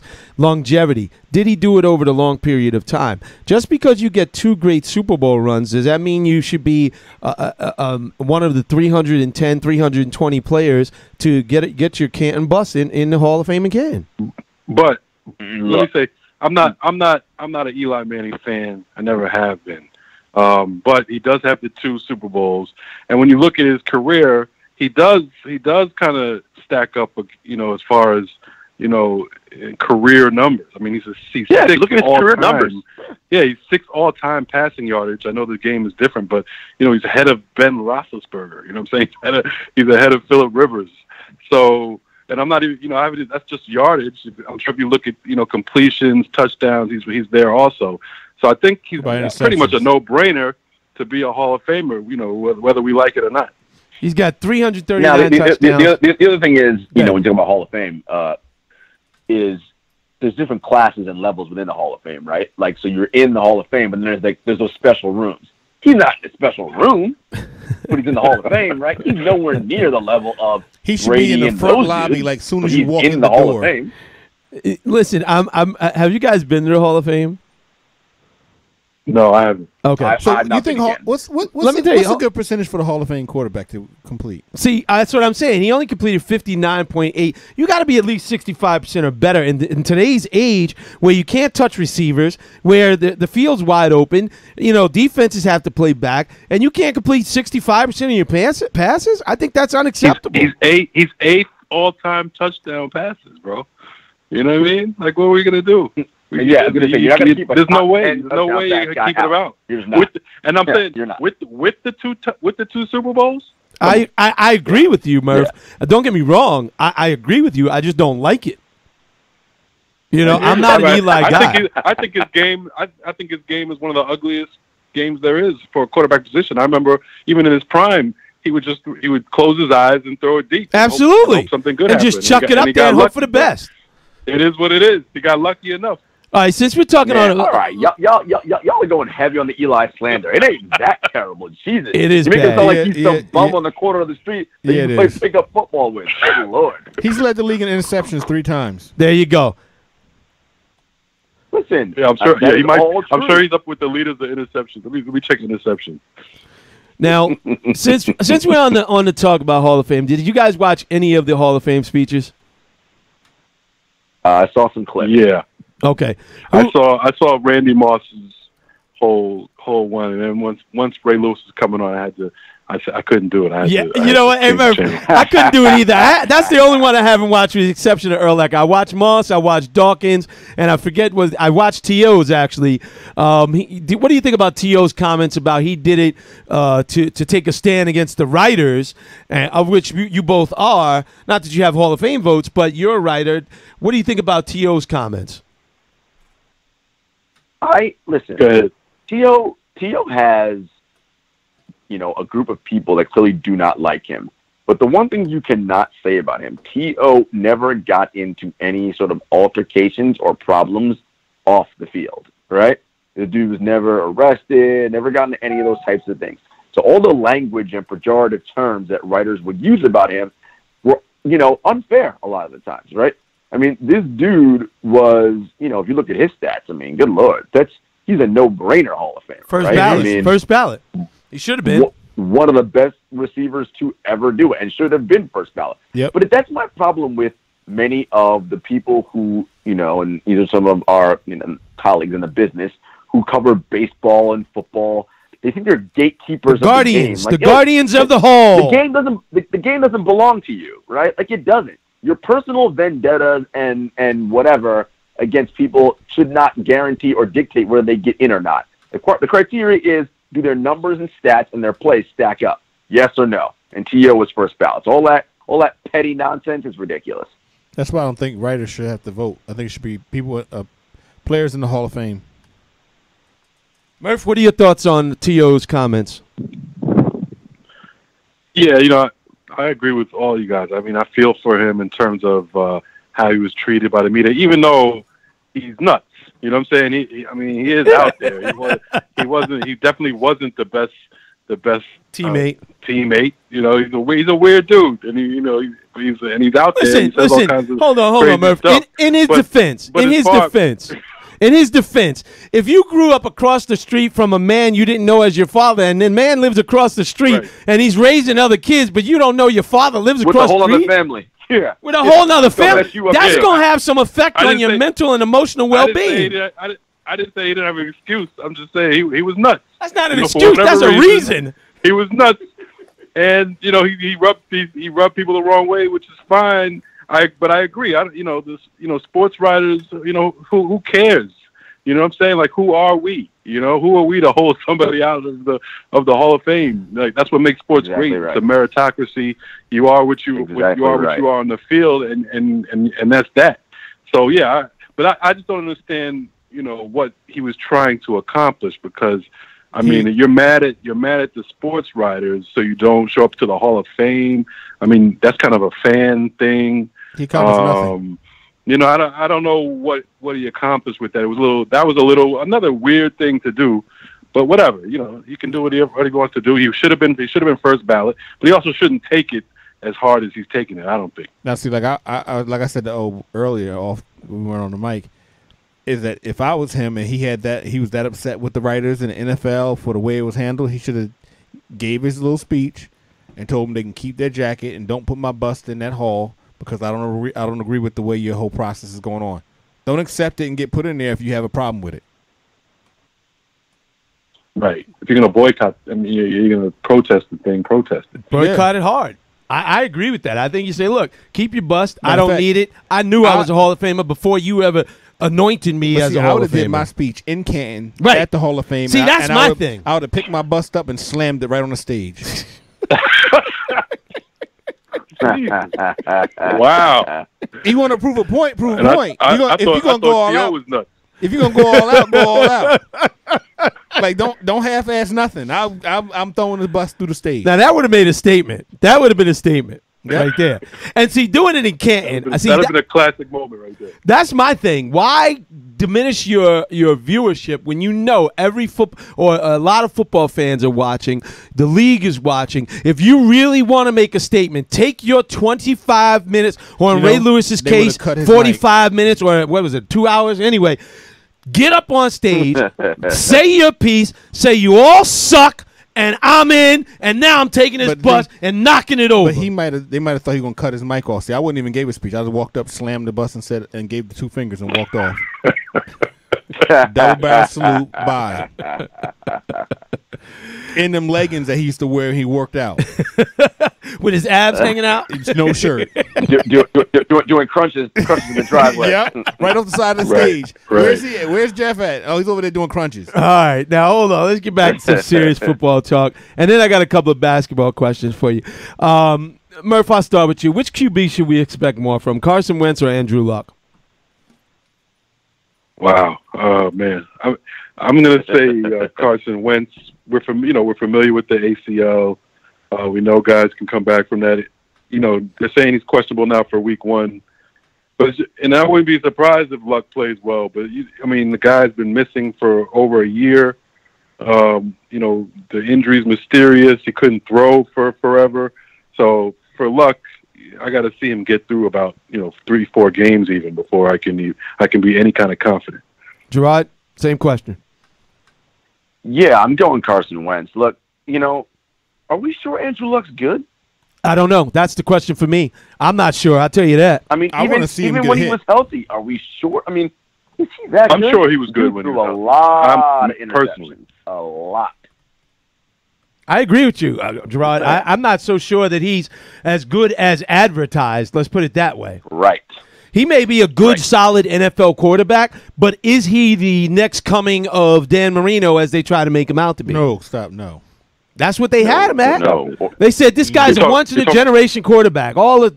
He can make all the throws. Can he? People somebody feels that they say that about some player every year. He did throw 40 touchdowns in 2014.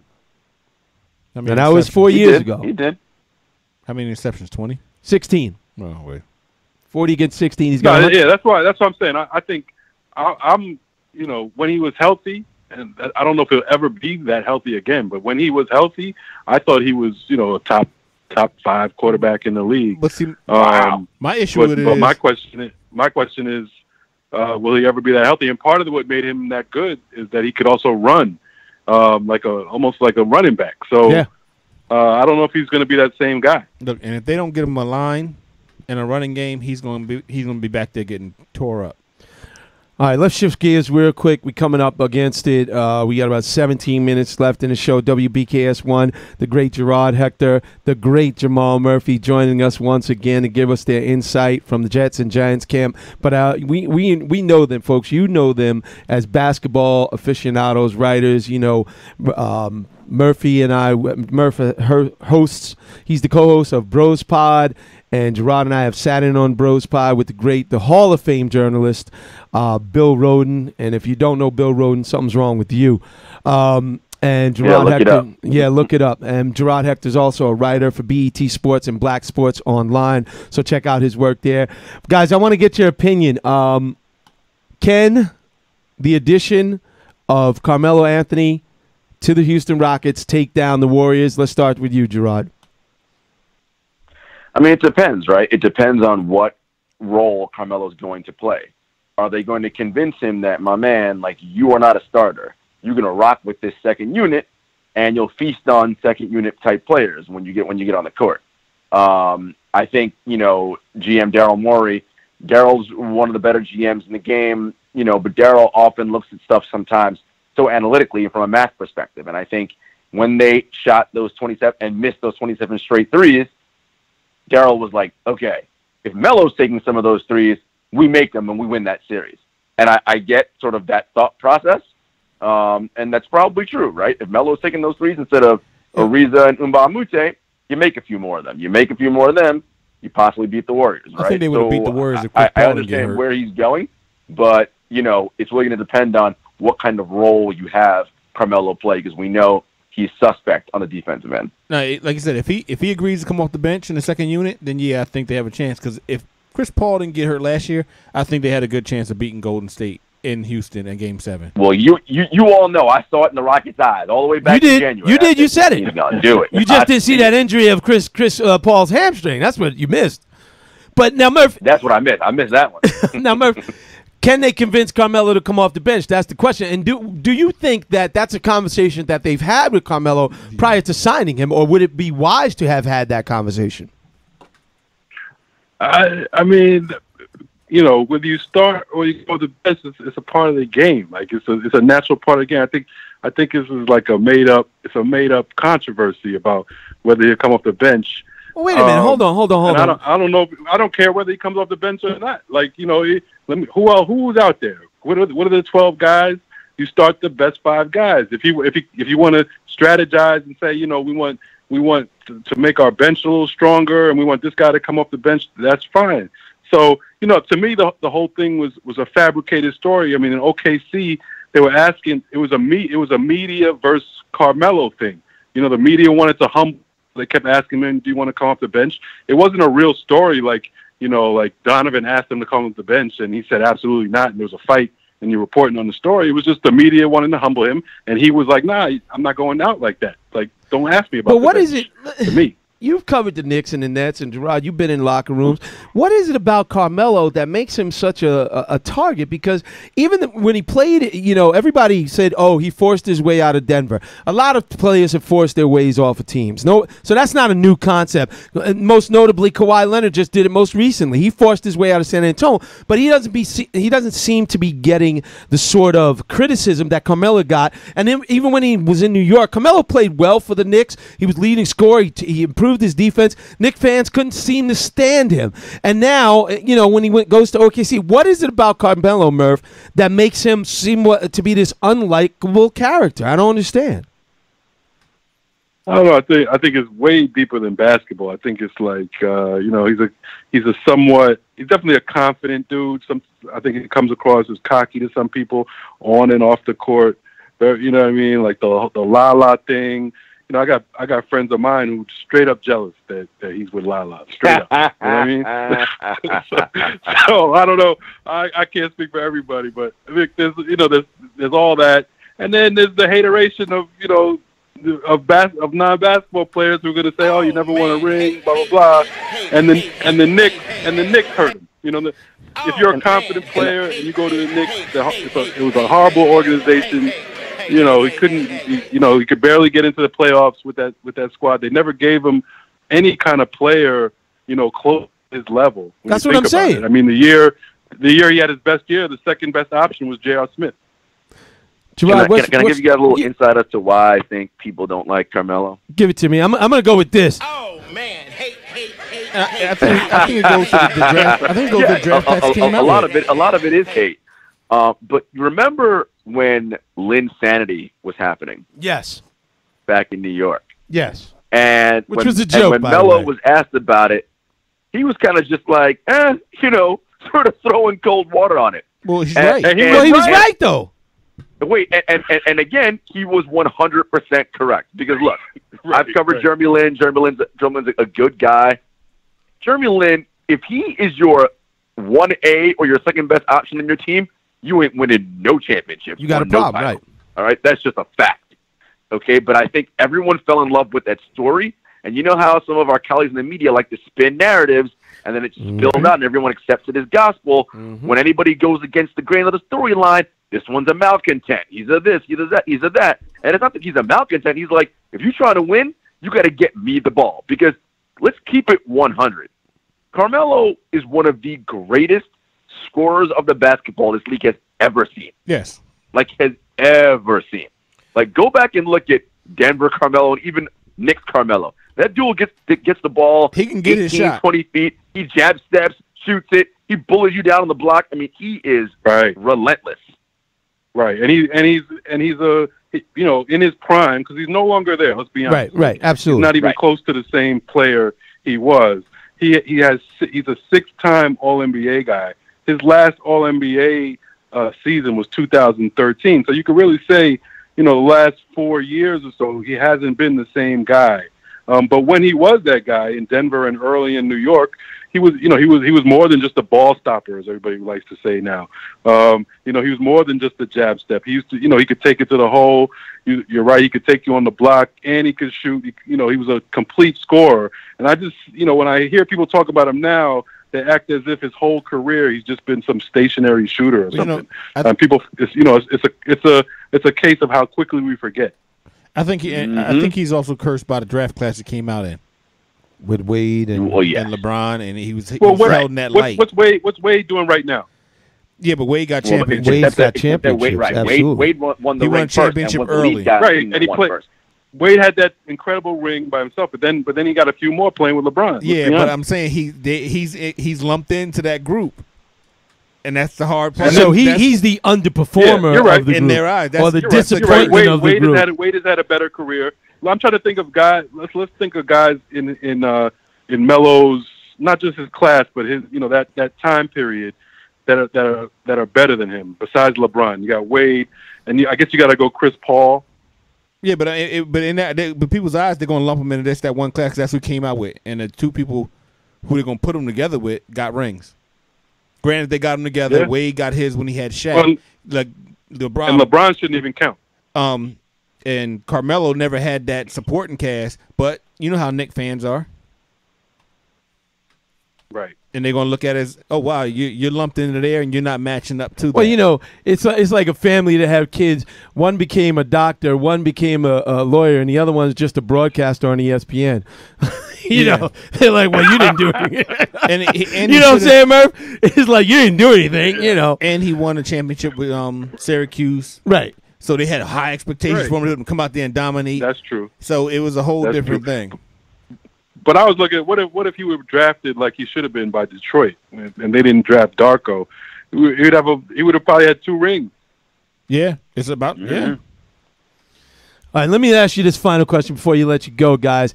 Ghost and I were talking over NBA playoffs and playoffs altogether. And how do you guys feel about taking the top 16 teams in the NBA and slotting them according to their record, regardless of conference, regardless of divisions? What are your thoughts on that? I'll start with you, Gerard. I love that idea. I think, it would really give us a more exciting sort of version of the playoffs. Obviously, there's some small travel concerns with that. And a lot of the players have talked about it, right? Because, again, as much as there would be, fans like to say, oh, but they all fly charter and whatever, private, doesn't matter. It does matter, right? These are large human beings that are in these cylinder tubes 40,000 feet above the air, right? Like that that does stuff to your physical body. And those guys, you know, if they want to perform at their best, they prefer not to be on cross-country flights that early in the playoffs, number one. But the reason why it's going to be harder for it to happen is because many of the owners, particularly in the Eastern Conference, will not vote for it that way, right? Because that's going to not allow them to get their best teams in the playoffs. And in whatever version that the conference is sort of be imbalanced, that's how it'll work.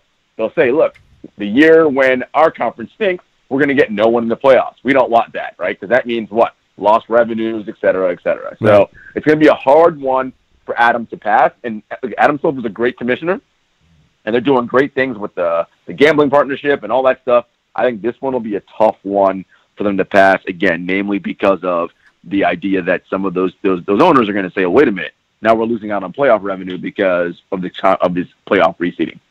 Murph, your thoughts on slotting everybody based on records, the top 16 teams to go? Yeah, I agree that it's going to be a tough thing to do. I'm not one of the people that's all, fighting for for them to go that route.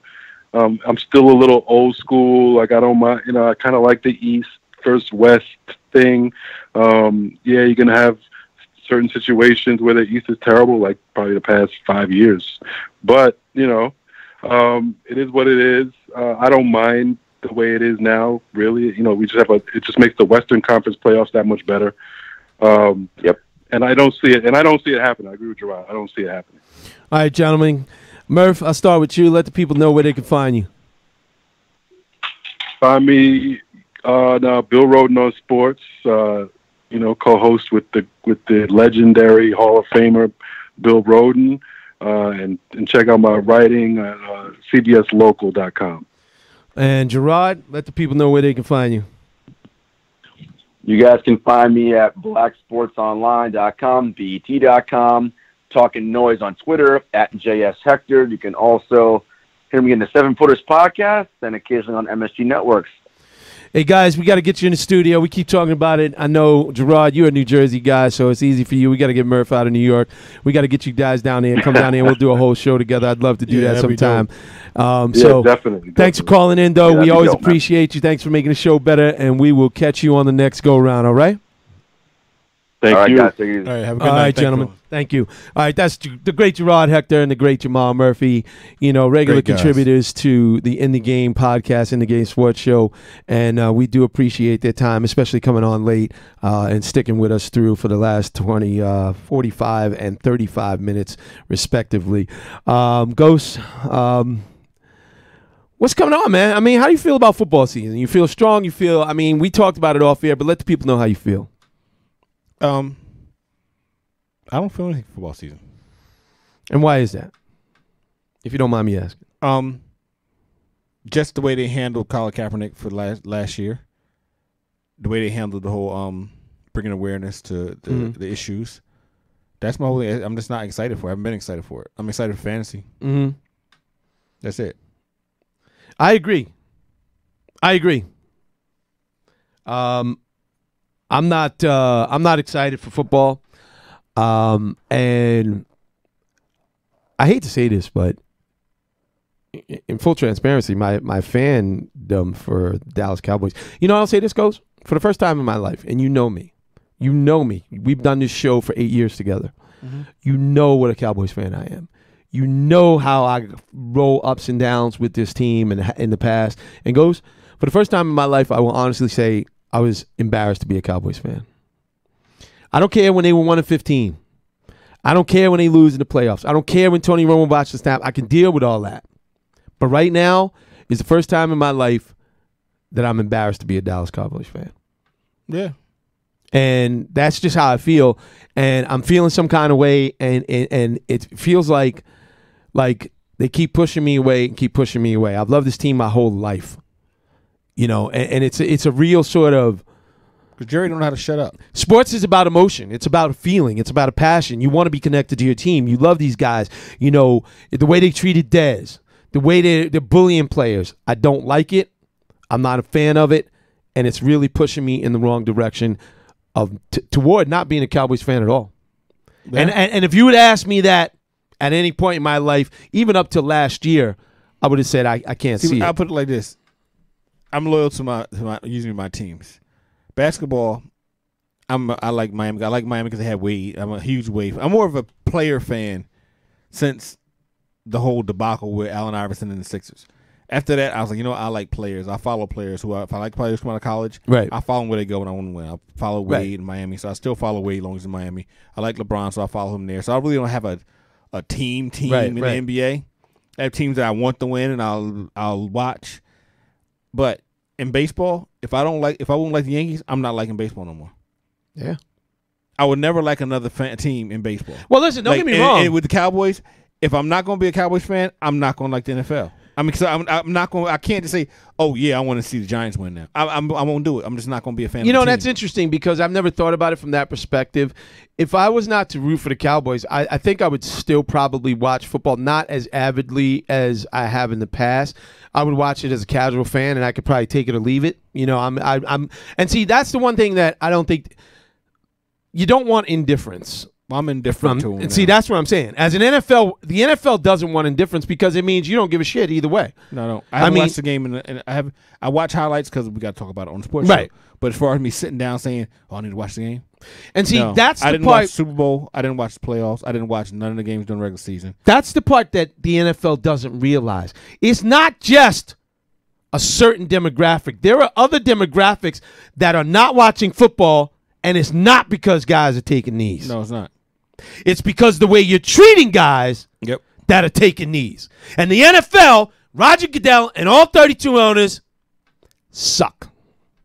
And I'm going to leave you on that. Folks, it's been a great show. I love being back. I'll see you next week. Yes. Despite my growing indifference toward the NFL, I will be prepared. I will be here to talk sports because I do love sports. I don't like the NFL. I love football. I don't like the NFL. I don't like the way they treat their players. But shout out to everybody that supported us. And shout out to Jamal and Gerard for calling in. We appreciate their time, and we appreciate yours as well. We'll see you next week, 9 o'clock. And as we always say, you cannot play the game unless you are in the game. Stay in the game. Goes tomorrow night, live in the Cypher. We have special guests in the house. I don't know if we want to review anybody, but we have some special guests. Tune in, 9 p.m. WBKS1.com. If you love hip-hop, check them out. The cornerstone of the franchise. All right, folks, have a great night. We'll see you next week. Good night. Good night.